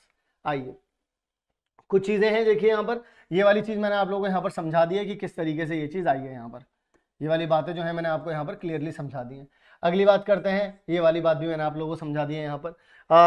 लास्ट टर्म वाला ये चीज क्लियर हो चुकी है आपको। Sum of n terms, sum of n terms का मतलब ये n यहाँ पर बोल रहे हैं कि sum of first n positive integers, n positive integers का सम क्या होता है, n+1 अपॉन में 2 होता है, वो डायरेक्टली होता है, ये आप लोगों को पता होना चाहिए बच्चों, ठीक है ना। ये चीज हम लोगों ने यहाँ पर ये डायरेक्टली फॉर्मूला इसका दे रखा है।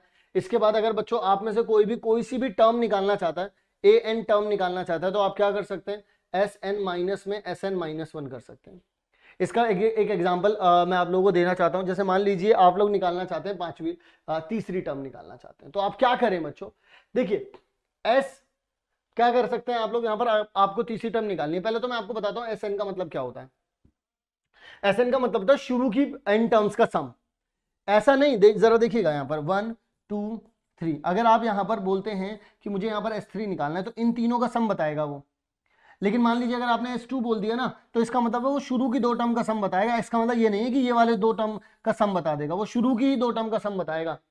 S के साथ n जो भी लिखा होगा वो पहली टर्म से लेकर के जितनी भी टर्म आप बोलना चाह रहे होंगे वो पहली टर्म से शुरू करके बताएगा, बीच की टर्म्स का सम नहीं बताते फॉर्मूला जो होता है, ठीक है सर। अब यहां पर सर आप क्या कहना चाहते हो, देखो आपको तीसरी टर्म निकालनी है, तो आप बच्चों क्या करें, आप लोग S3 माइनस में S2 कर दें। क्यों करें ऐसा मैं बताता हूं। S3 का मतलब क्या है, पहली टर्म प्लस में दूसरी टर्म प्लस में तीसरी टर्म रही होगी, फिर माइनस में S2 का मतलब क्या है, a प्लस a1 और a2। अब देखो a1 a2 इन दोनों को कैंसिल आउट कर देंगे, डायरेक्टली बचेगा क्या, a3। ये फॉर्मूला होता है बच्चों कोई सी भी nth टर्म निकालने का, कि आप उसी में से मतलब कि sn माइनस n माइनस में sn-1 कर दें, ये फॉर्मूला होता है। इस फॉर्मूले को आप लोग ध्यान में रखेंगे। कॉमन डिफरेंस की अगर आप लोग बात करेंगे, तो आप फर्स्ट सम एंड टर्म निकालेंगे, ये मैं आपको बता दूंगा, आप इसमें ज्यादा फंसिए मत, ज्यादा सोचिए मत इस सब चीजों के बारे में, जितना मैंने बताया बस उतना ध्यान में रखिए।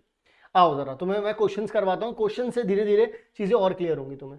If the sum of first 7 terms of an AP is 49 and that of 17 terms is 289, तो आपको बताना है find the sum of n terms. यार एक बात बताओ मुझे, उसमें बोला है कि S7 जो है वो आपको 49 दे रखा है बच्चों, और S17 जो है बच्चों आपको कितना दे रखा है, 289 दे रखा है। कोई बहुत बड़ी बात नहीं है, अगर डायरेक्टली देखा जाए तो ये इसका स्क्वायर दे रखा है, ये भी इसका स्क्वायर दे रखा है, ठीक है। बट खैर कोई दिक्कत नहीं है, हम लोग इन चीज़ों पर नहीं जा रहे हैं। आप बोलोगे सर ये तो आपको पता चल गया, हमें कैसे पता चलेगा, नहीं भी पता चलेगा मैं तो भी निकालता हूँ इसका आंसर। जरा देखो किस तरीके से करेंगे। हमारे पास जो चीज़ें होती हैं किसी भी सम को निकालने के लिए, सम Sn की बात करते हैं यहाँ पर हम लोग। हमारे पास क्या होता है, n/2 होता है हमारे पास, यहाँ पर 2a प्लस में n-1 इंटू में d होता है। मुझे ये सम पता है, मुझे ये n भी पता है, मुझे a नहीं पता है बच्चों, मुझे d भी नहीं पता है। लेकिन कमाल की बात पता है क्या है, मेरे पास 2 इक्वेशंस हैं, और जब मेरे पास 2 इक्वेशंस होंगी तो फिर मैं बहुत इजीली a और d को कैलकुलेट यहाँ पर कर पाऊंगा। आइए जरा करते हैं इसको। Sn पता है मुझे 49 होता है, n पता है मुझे 7/2 हो जाएगा, यहाँ पर 2a दे रखा है, प्लस में 7-1 करूंगा 6d आ जाएगा बच्चों। यहाँ से इससे इसे कैंसिल आउट करूंगा 7 आ जाएगा, 2 यहाँ जाएगा तो बच्चों 14 हो जाएगा, यहाँ बचेगा 2a प्लस में 6d। अगर बच्चों मैं 2 के टेबल से कट करूंगा इसे, तो 2 के टेबल से यहाँ पर 1 रह जाएगा, यहाँ पर 3 रह जाएगा, और यहाँ पर बच्चों 7 रह जाएगा। तो मैं बोल सकता हूँ a प्लस में 3d इज इक्वल्स टू में कितना आ जाएगा बच्चों, 7। ये मेरे पास मेरी पहली इक्वेशन हो जाएगी। वहीं पर मैं इसके बारे में बात करता हूँ S17 को मैं क्या बोल सकता हूँ, 289, यानी कि Sn की जगह पे ये लिख सकता हूँ, फिर n/2 होगा, तो n/2 की जगह पे बच्चों मैं डायरेक्टली लिखता हूँ, यहाँ पर n/2 की जगह पे मैं लिख सकता हूँ 17 divide by 2, 2a plus n-1, यानी कि 17 में से 1 जाएंगे तो 16d कितना है बच्चों, यहाँ पर d पता ही नहीं है अपन को, तो 17 से अगर इसे कट करेंगे तो यहाँ 17 आ जाएगा, ये 2 यहाँ गया तो बच्चों कितना आ जाएगा, 34 आ जाएगा। 2a प्लस में 16d आ जाएगा। 2 के टेबल से अगर हल्का करोगे तो यहाँ 17 आ जाएगा, यहाँ 1 आ जाएगा, यहाँ 8 आ जाएगा, यानी कि बच्चों a प्लस में 8d इज इक्वल्स टू में 17 आ जाएगा। ये बच्चों हो गई क्या आपके पास, आपकी दूसरी इक्वेशन हो गई। तो a और d वाली 2 इक्वेशंस आपको मिल चुकी हैं। अब बच्चों आप लोग यहाँ पे पंगा, यारो मैंने पंगा ले लिया, a plus ad is equals to में 17 और a प्लस में 3d हो जाएगा, यहाँ पे 7 आ जाएगा। आप सोच रहे हो सर आपको हंसी क्यों आ रही है, तो a में से a पहले तो माइनस हो गया, तो 8 में से 3 गया तो 5d आ गया। कुछ बात याद आ गई यार मुझे यहाँ पर 2, तो d इज इक्वल्स टू में बच्चों कितना हो जाएगा, 2। अच्छा मुझे हंसी क्यों आई मैं आपको बताता हूँ। अब एक काम करना, आप YouTube पर या फिर कहीं पर भी अल्ताफ राजा पता नहीं आप में से किसी ने सुन रखा हो या नाम नहीं सुन रखा होगा। अल्ताफ राजा का नाम मैं बता देता हूँ। और ना उनका एक गाना है, यारो मैंने पंगा ले लिया, तो तुम लोग जाना एक बार देखना, बड़ी कमाल की स्टोरी उसमें दिखाई गई है। और मुझे गाना तो चलो खैर बहुत ही पुराना है, मतलब 90s का गाना है वो, लेकिन उसमें जो चीज़ें दिखाई गई हैं, जिस तरीके से दिखाई गई हैं, तो वो मतलब काफ़ी मुझे काफ़ी मज़ा आया उस गाने को देखकर जब मैंने पहली बार देखा था वो गाना। तो डी की वैल्यू पता चल गई अपन लोगों को। अब ए की वैल्यू पता करनी है, तो ए प्लस में 3 इंटू में डी कितना है बच्चों 2 है, इक्वल्स टू में 7 आ रहा है। तो ए की वैल्यू बच्चों यहाँ से कितनी आ जाएगी 1 आ जाएगी, क्योंकि 6 वहाँ चला जाएगा। तो अब मुझे एपी बतानी थी, वो find of sum of n terms, n terms का सम पता करना है। तो भाई एस एन, एन पता ही नहीं है मुझे, एन बाई टू, टू ए कितना है 1 है, प्लस में एन माइनस 1 इंटू में डी, डी कितना है बच्चों यहाँ पर 2 दे रखा है डी। तो यहाँ पर कितना हो जाएगा एन बाई टू, टू यहाँ पर प्लस में आ जाएगा 2n। तो यहाँ से 2 कॉमन निकाल लूंगा बच्चों, तो कितना आ जाएगा, इस वाले 2 से ये वाला 2 कैंसिल आउट हो जाएगा, तो n इंटू में कितना आ रहा है n प्लस 1 आ रहा है। ये कुछ बच्चों इस तरीके की कहानी यहाँ पर निकल करके आ रही है, यानी कि n इंटू में n प्लस 1 आ रहा है। यहाँ पर ये आ रहा है क्या बच्चों, यहाँ पर सम निकल करके आ रहा है। ठीक है जी। सो यहाँ पर 2n नहीं बच्चों, यहाँ पर थोड़ी सी गलती हो गई है, थोड़ी सी गलती हो गई है, यहाँ पे मैं बताता हूँ आप लोगों को। तो n बाय 2 ये लिखा हुआ है, ठीक है। यहाँ पर 2 प्लस में ये जब 2 अंदर मल्टीप्लाई में हुआ तो 2n माइनस 2 हो गया ना, 2 की मल्टीप्लाई 2 n के साथ भी हुई है, माइनस 2 भी हो गया, इससे ये कैंसिल आउट हो गया, फिर इस वाले 2 से वाला 2 कैंसिल हो गया, तो n स्क्वायर हो गया बच्चों। इसका आंसर कितना आ गया n स्क्वायर। एंड सम भी हम लोगों ने निकाल लिया इसका, कि सम कितना होता है n का स्क्वायर आता है बच्चों इसका सम। ठीक है जी, क्लियर है बात। चलिए अगले सवाल की तरफ चलते हैं। कहता है the sum of first n terms of NAP is 3n square plus में 6n। वो बोल रहा है कि sum of first n terms, उन्होंने ये बता दिया हमें, तो अब nth टर्म हमसे पूछ रहे हैं। कमाल की बात है यार, उन्होंने हमें Sn दे दिया बच्चों, गिवन है ये बात हमको कि 3n का स्क्वायर प्लस में 6n दे दिया उन्होंने हमें, और an पूछना चाहते हैं। भाई देखो an पूछने का बड़ा ही सिंपल सा तरीका है कि Sn माइनस में Sn माइनस 1 कर दो, यही बात मैंने अभी थोड़ी देर पहले आपको बताई थी। तो अगर आपसे an पूछा गया है तो Sn पहले लिख दो, तो 3n का स्क्वायर माइनस प्लस में 6n आ गया माइनस में। अब यहाँ पर क्या कर दो 3n माइनस 1 का स्क्वायर कर दो, क्योंकि आप कितने टर्म्स का सम मांग रहे हैं n माइनस 1 का, तो आप n की जगह पे क्या लिखेंगे n माइनस 1, और प्लस में n माइनस 1 यहाँ पर लिख दिया आप लोगों ने। क्लियर है जी। चलिए जी, तो 3n का स्क्वायर प्लस में 6n आ गया माइनस। अब अंदर देखिए, इसका स्क्वायर ओपन करूंगा तो 3n का स्क्वायर प्लस में 1 माइनस में 2n, और इसे मल्टीप्लाई कर देते हैं 6n माइनस 6, ये चीज आ गई। ओके, 3n का स्क्वायर प्लस में 6n। अब ये माइनस और 3 दोनों के दोनों, ये माइनस जब अंदर आ जाएगा तो माइनस का 3 हो जाएगा, इसके साथ मल्टीप्लाई करेगा तो माइनस 3n का स्क्वायर, फिर ये माइनस 3 इसके साथ जाएगा तो माइनस का 3 आ गया, माइनस 3 इसके साथ जाएगा तो प्लस का 6n आ गया। अब 3 तो इनके साथ मल्टीप्लाई हो चुका है माइनस के साथ, अब ये माइनस जाएगा इसके पास, तो ये माइनस का 6n हो जाएगा, और ये प्लस का 6n हो जाएगा, प्लस का 6 हो जाएगा। इससे ये चीज कैंसिल आउट हो गई, इससे बच्चों ये वाली चीज कैंसिल आउट हो गई।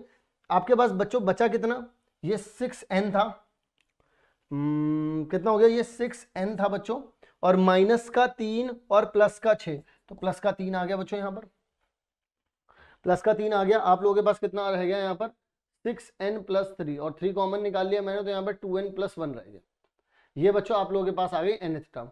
अगर आप में से किसी को वेरिफिकेशन करना हो कि आपका आंसर सही आ रहा है नहीं आ रहा है, तो आप एक काम करो, Sn का फॉर्मूला आप लोगों को पता है कितना है, 3n का स्क्वायर प्लस में 6n, आप S2 निकाल लो, यानी कि शुरू की 2 टर्म का सम निकालो। वेरिफिकेशन बता रहा हूँ कैसे करनी है, ठीक है। वेरिफिकेशन करने के लिए तो यार ये है ना कि घर पे अगर आधार कार्ड की वेरिफिकेशन करवानी है तो आपके घर पे कोई ना कोई आ जाएगा, या फिर आपके घर तक पहुंचा जाएगा, तो क्यों ना इसको भी करके ही देख लिया जाए। तो अगर मैं S2 की बात करूंगा तो 2 का स्क्वायर यहाँ आ गया, प्लस में 6 इंटू में 2 आ गया। अब तुम्हारे घर पे दरवाजा खटखटा रहा है, ये अभी जब दरवाजा खटखटाने वाली प्रोसेस चल रही है, तो 2 का स्क्वायर कर दिया तो 4 आ गया, 4 दूनी कितना आ जाएगा बच्चों, 4 तिया 12 हो जाएगा, और यहाँ पर भी 12 आ रहा है, तो 24 आना चाहिए यहाँ पर। आओ जरा देखते हैं, तो A1 निकालो, इसमें 1 रखूंगा तो 3 इंटू में 2 इंटू में 1 प्लस में 1, तो 2 और 1 कितना हो जाएगा 3, 3 इंटू 3 कितना हो जाएगा बच्चों 9 हो जाएगा। A2 निकाल लो बच्चों, तो 3 A2 नहीं बोल रहा हूँ बच्चों, A2 बोल रहा हूँ, ठीक है ना। तो 2 इंटू में 2 प्लस में कितना हो जाएगा 1, तो 2 दूनी कितना हो जाएगा 4, और 4 में 1 जोड़ा तो 5, और 5 तिया 15। अब जरा देखना A1 प्लस में A2, यही क्या होता है बच्चों S2 होता है। कितना आ रहा है बच्चों 15, और 9 कितना आता है बच्चों 24 आ रहा है। यानी कि आप लोगों ने क्या कर लिया, वेरिफिकेशन कर लिया। अब आप उसके जो आधार कार्ड देने आए थे या फिर डीएल देने आए थे या फिर जो भी करने आए थे, अब आप उस पर ठप्पा लगा सकते हो। आप बोल सकते हो कि हाँ जी आप ही का घर है और हमने ये चीज को जो है वो वेरीफाई कर लिया है पूरी तरीके से, अब हम संतुष्ट हैं। क्लियर हो गई कहानी। चलिए जी आगे की तरफ बढ़ते हैं, बात करते हैं हमारे अगले सवाल के बारे में। ये वाला बच्चों सवाल मैं आप लोगों को होमवर्क में दूंगा, तो इस वीडियो में आप लोग लाइव चैट में नहीं, आप लोग कमेंट में जवाब देंगे इस वाले क्वेश्चन का कि sum of first N terms, यानी कि जो S10 दिया गया है बच्चों वो दिया गया है आप लोगों को कितना, माइनस का 50 दिया गया है। और मैं यहां पर बता दूं आप लोगों को, बोलेंगे the sum of next 10 terms, यानी कि S20 minus S10 is equals to में कितना दे रखा है, माइनस का 550, ये चीज दी गई है। देखो भाई इसका मतलब क्या है, इसका मतलब ये आ रहा है कि A11 A12 से लेकर के कितना हो जाएगा A20 तक। भाई तभी हो पाएगा ना जब आप S20 का मतलब क्या होता है, शुरू की 20 टर्म का सम, और माइनस कर दिया मैंने S10, यानी कि शुरू की 20 टर्म में से शुरू की 10 टर्म का सम अगर माइनस कर दूंगा तो 11 से लेके 20 तक टर्म का सम ये निकल आएगा। और शुरू की 10 टर्म के बाद वाली जो 10 टर्म है उन्हीं का सम तो ये बोल रहा है कितना है, 550 है। तो यहां से आप इस तरीके से इसको कैलकुलेट करेंगे, कंडीशन ये लगाएंगे और अब देखते हैं आप में से कितने बच्चे इसको सॉल्व कर पाते हैं। वैसे तो देखो सॉल्व करने का एक और तरीका बता देता हूं, S20 S10 आपको पता है माइनस का है, माइनस का 150 है, तो माइनस का 550 चल ही रहा है, इसको वहां भेज दोगे तो S20 बच्चों कितना निकल के आ गया, S20 निकल के आ गया, इसमें 150 जोड़ रहा हूं मैं, तो 150 जोड़ूंगा तो 400 आ जाएगा माइनस का। लो तो S20 और S10, अब इन दोनों की लड़ाई भिड़ाई है, कर लो A और D की वैल्यू निकाल लो, काम खत्म हो जाएगा तुम्हारा, लेकिन इसका कमेंट आपको करना पड़ेगा, ठीक है ना। चलिए अगला सवाल देखते हैं। S20 की बात कर रहे हैं वो हमसे, जब उन्होंने हमें टर्म्स दे रखी हैं तो S20 भी हम लोग निकाल लेंगे, हमें निकालने में कौन दिक्कत नहीं है लला। क्यों भाई लला, बात समझ आ रही है। कितनी टर्म का S20 पूछ रहे हैं, यानी कि n की वैल्यू तो उन्होंने हमें 20 बता दी है, ठीक है। अब मुझे पता है कि Sn क्या होता है बच्चों, n/2 और a प्लस में l होता है, यही चीज हम लोग कर सकते हैं। यहाँ पर n की वैल्यू मुझे पता है, फर्स्ट टर्म में निकाल सकता हूँ, आखिरी टर्म भी मैं निकाल सकता हूँ, क्योंकि मुझे पता है कि आखिरी टर्म 20वीं है, तो मैं डायरेक्टली वाला फॉर्मूला अप्लाई कर सकता हूँ। आइए S20 निकालना है, तो 20/2 लिख दिया मैंने। अच्छा पहली टर्म देख लेते हैं, A1 निकालने के लिए क्या करूंगा, 3 माइनस में 4 इंटू में 1 कितना आ जाएगा, माइनस का 1 आ गया। अब मुझे क्या करना है, S20 भी निकालना है, तो 20 निकालने के लिए क्या करूंगा, 3 माइनस में 4 इंटू में 20, तो ये 80 हो गया, 80 में बच्चों 3 जोड़ दूंगा तो माइनस का कितना हो जाएगा, माइनस का 77 हो जाएगा ना, हाँ 77 हो जाएगा। तो कितना आ जाएगा बच्चों यहाँ पर, ए कितना है बच्चों यहाँ पर, माइनस का 1 और प्लस में आ जाएगा कितना, माइनस का 77, ठीक है जी। तो ये कैंसिल आउट किया तो 10 आ गया, तो 10 यहाँ पे हो गया, -77 और -7 कितना हो जाएगा, -78 हो जाएगा। तो कितना आ जाएगा बच्चों, ये माइनस का 780, ये चीज यहाँ पर निकल के आ गई। तो 780 जो है वो इसका सम आ रहा है, हम लोगों ने ये चीज भी निकाल के यहाँ पर दिखा दी। दैट्स ऑल बच्चों, ठीक है जी। चलिए इसी के साथ बढ़ते हैं हम लोग आगे की तरफ। ये सवाल कुछ हमें एमसीक्यू में भी दे रखे हैं बच्चों, एमसीक्यू में भी देख लेते हैं। कॉमन डिफरेंस हमें 2 बता रखा है और फर्स्ट टर्म हमें 1 बता रखी है। सम ऑफ फर्स्ट 20 टर्म्स पूछ रहे हैं हमसे, 26 टर्म्स पूछ रहे हैं, तो एसएन डायरेक्टली लग सकता है बच्चों इसमें। 26 टर्म का सम पूछ रहे हैं तो एन की जगह पे 26 रख दिया, डिवाइड बाय 2, 2 इंटू में ए होता है, ए कितना है बच्चों 1 है, प्लस में 26 माइनस 1, डी कितना है बच्चों यहाँ पर 2 है। लीजिए डायरेक्टली वैल्यू पुट करिए और आंसर पाइए। यहाँ पर आ जाएगा बच्चों 13, तो 13 यहाँ आ जाएगा 2, 25 इंटू 2 कितना हो जाएगा बच्चों, 50 हो जाएगा, ठीक है जी। तो 52 इंटू में 13 आ जाएगा बच्चों, 52 इंटू में 13 आ जाएगा। तो 52 इंटू में 13 कैसे कैलकुलेट करें, 3 दूनी 6, 5 तिया 15, तो 52 का 2 और यहाँ पे आ गया 6, 7 और ये 6 आ गया, 676 है बच्चों। ये देखिए सी दे रखा है, 676 दे रखा है बच्चों। क्लियर हो गई कहानी। आइए अगले सवाल पर चलते हैं। तो यहाँ पर बच्चों हम लोगों से वो कॉमन डिफरेंस पूछ रहे हैं। देखिए यहाँ पर सम का फॉर्मूला दे रखा है, यानी कि एस एन कितना दे रखा है आप लोगों को, 3n का स्क्वायर दे रखा है और प्लस में 4n दे रखा है। मैं यहाँ पर क्या करूंगा बच्चों, यहाँ पर S1 निकाल लो। S1 का मतलब क्या होता है, पहली टर्म। भाई S1 लिखा हुआ है 1 टर्म का सम, 1 टर्म में सम क्या है, वो तो 1 ही टर्म है ना, तो मैंने 1 लिख दिया यहाँ पर। तो 3 इंटू में बच्चों कितना आ जाएगा, 1 का स्क्वायर प्लस में 4 1, तो यहाँ कितना आ जाएगा, 3 प्लस में 4 कितना आ जाएगा बच्चों, 7 आ जाएगा कहानी। अब बच्चों मैं यहाँ पर S2 की बात करता हूँ। S2 का मतलब क्या है, A1 प्लस में A2 हो जाएगा, A1 प्लस में A2 हो जाएगा। तो बच्चों अब देखो 2 रखने पर आ कितना रहा है, पहले तो ये देख लेते हैं। 3 2 का कितना आ जाएगा स्क्वायर प्लस में 4 इंटू में 2 आ जाएगा, तो ये बच्चों कितना हो जाएगा, 4 दूनी 12 कह रहा हूँ, ठीक है। ये हो जाएगा 4 4 तिया 12 हो जाएगा और 4 दूनी 8 हो जाएगा, तो यानी कि 20 आ रहा है। लेकिन बच्चों ये a1 प्लस में a2 है, मुझे क्या करना पड़ेगा, a2 निकालना है, तो a1 इसमें से माइनस करना पड़ेगा 20, a1 कितना है बच्चों 7 है, तो यानी कि a2 कितना आया बच्चों 13 आ गया। तो यानी कि a1 निकल के आ रहा है बच्चों 7 और a2 निकल के आ रहा है बच्चों कितना 13, और मुझे a2 माइनस a1 करना पड़ेगा किसके लिए, d के लिए। तो 13 में से 7 गए 6 बचे, तो d की वैल्यू बच्चों कितनी आ रही है मेरे पास, 6 आ रही है।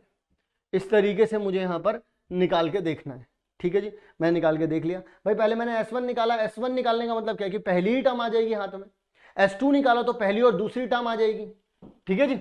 चलिए नहीं अभी और भी है, if the sum to n terms of an AP, ये तो निकल गया, ABC। लीजिए बच्चों एक और सवाल, बहुत ही बढ़िया सवाल है, इसकी वैल्यू पूछ रहे हैं कि a इंटू बी प्लस में b इंटू सी, अगर इसमें से b कॉमन निकाल दिया तो a प्लस सी आ जाएगा, इसकी वैल्यू पूछना चाह रहे हैं। और ABC जो है बच्चों वो AP में है। यार एक बात बताओ, ABC अगर AP में होता है तो मैंने एक बात बताई थी आपको कि 2 टाइम्स ऑफ b को इक्वल टू रख सकते हैं किसके, a प्लस सी के, ठीक है। और जो मुझे कैलकुलेट करना है बच्चों उसमें मुझे a प्लस सी दिख रहा है, तो b, तो a प्लस सी की जगह बच्चों क्या लिख सकता हूं, 2b लिख सकता हूं, और 2b की मल्टीप्लाई अगर b में करूंगा तो 2b का स्क्वायर हो जाएगा, देखो उसके बगल में आंसर आ रहा है, c इसका आंसर आ गया, कहानी खत्म हो गई, ठीक है जी।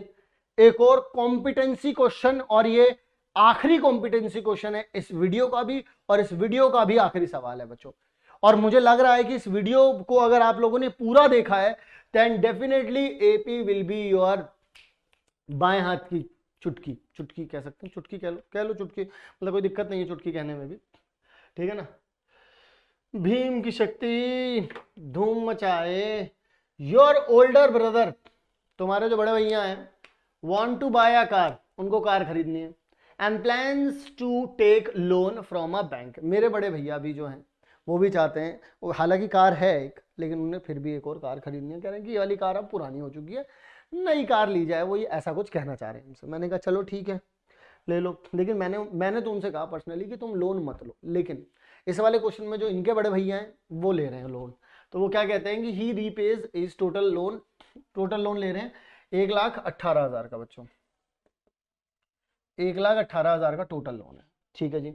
बाय पेइंग एवरी मंथ, हर महीने वो पैसे देंगे, विद द फर्स्ट इंस्टॉलमेंट, पहली इंस्टॉलमेंट जो जाएगी बच्चों वो 1,000 रुपए की जाएगी, यानी कि पहले मंथ में, यानी कि M1 कह देता हूं मैं, या फिर M1 क्यों कहना है, पहली टर्म ही बोलो ना, आप A1 कहो इसे, कि इनकी जो A1 जाएगी ना बच्चों, इनकी जो A1 जाएगी वो कितनी जाएगी बच्चों, 1,000 जाएगी।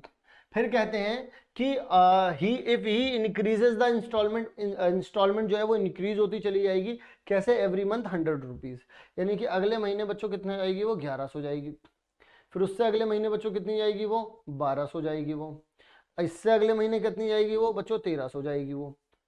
इसका मतलब पहली टर्म तो बच्चों यही मिल गई मुझे, और बच्चों अगर मैं डी की बात करूं तो डी कितना होता है, A2 माइनस में A1 होता है, तो 1100 में से अगर 1,000 जाते हैं तो बच्चों मुझे तो 100 रुपए नजर आते हैं। चलिए फिर उसके बाद आंसर द फॉलोइंग क्वेश्चंस। अब हम फॉलोइंग क्वेश्चंस देखेंगे कि हमारे को फॉलोइंग क्वेश्चंस में देखा क्या रखा है। कहते हैं कि the amount paid by him 30 installment, 30 installment में, यानी कि 30 बार जब पे किया गया होगा तो 30 इंस्टॉलमेंट में उसने कितने पे कर दिए हैं पैसे, 30th इंस्टॉलमेंट में, मतलब 30वीं इंस्टॉलमेंट में वो क्या करेंगे। यार देखिए एक बात तो कंफर्म है कि ए की वैल्यू कितनी है 1000 है, डी की वैल्यू कितनी है बच्चों 100 है।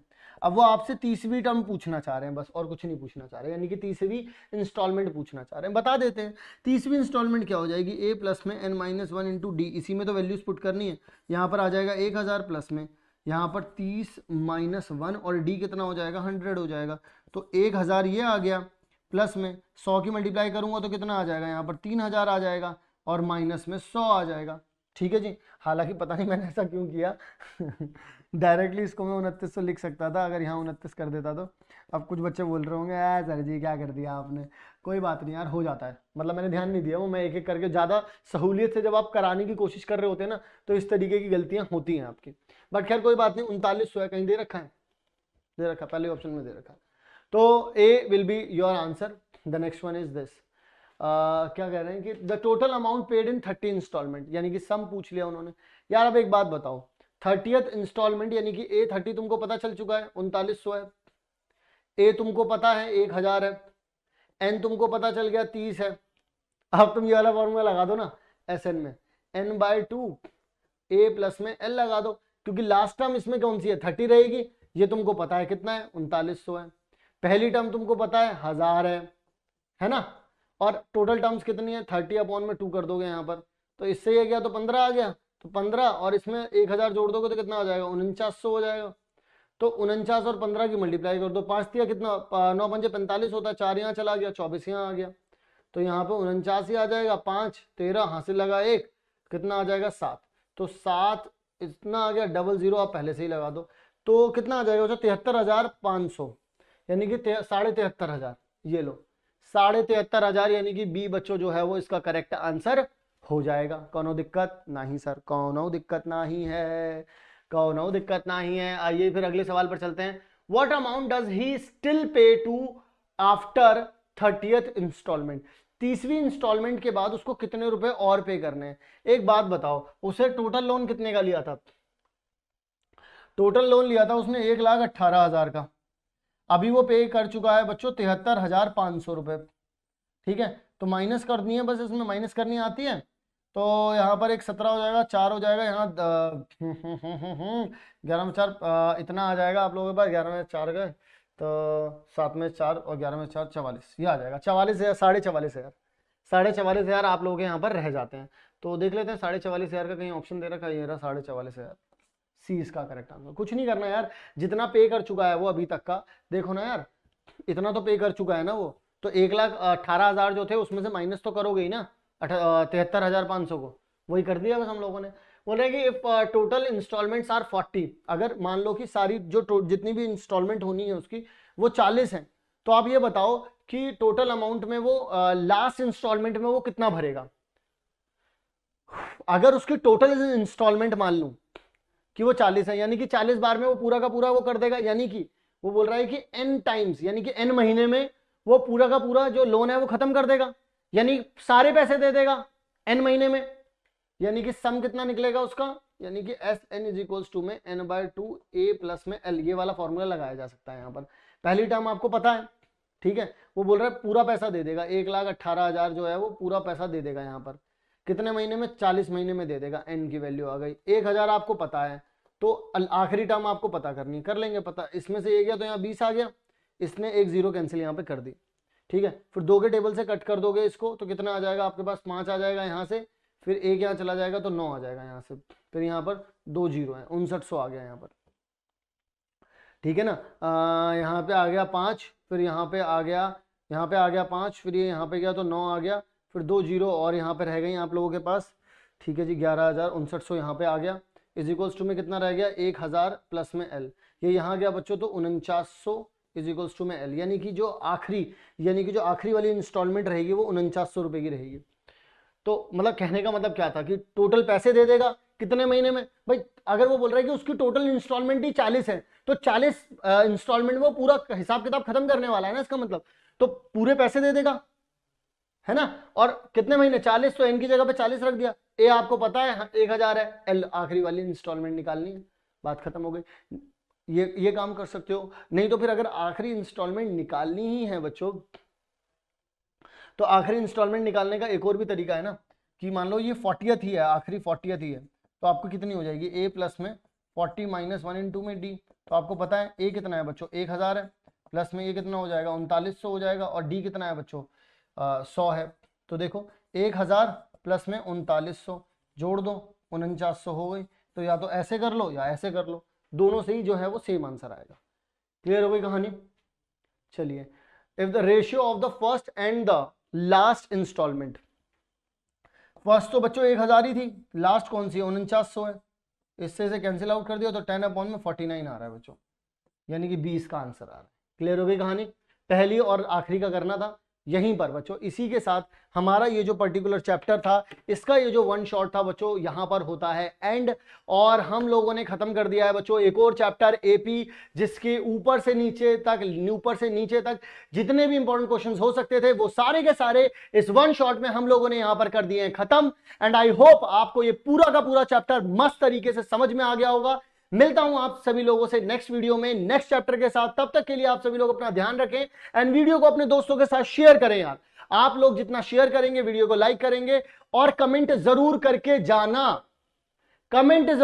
जाना, क्योंकि जब आप कमेंट करते हैं, लाइक करते हैं वीडियो को, तो ये और बच्चों के पास पहुंच पाती है। और ये हमारी रिक्वेस्ट है आप सभी लोगों से कि आप लोग ज्यादा से ज्यादा कमेंट और लाइक जरूर करें, ताकि और लोगों तक इस वीडियो को पहुंचा पाए हम लोग, और जिस मुहिम पर हम लोग निकले हुए हैं वो काम हम लोग आप सभी लोगों के लिए कर पाए। सो मिलता हूं बच्चों नेक्स्ट वीडियो में, तब तक के लिए आप सभी लोग अपना ध्यान रखें।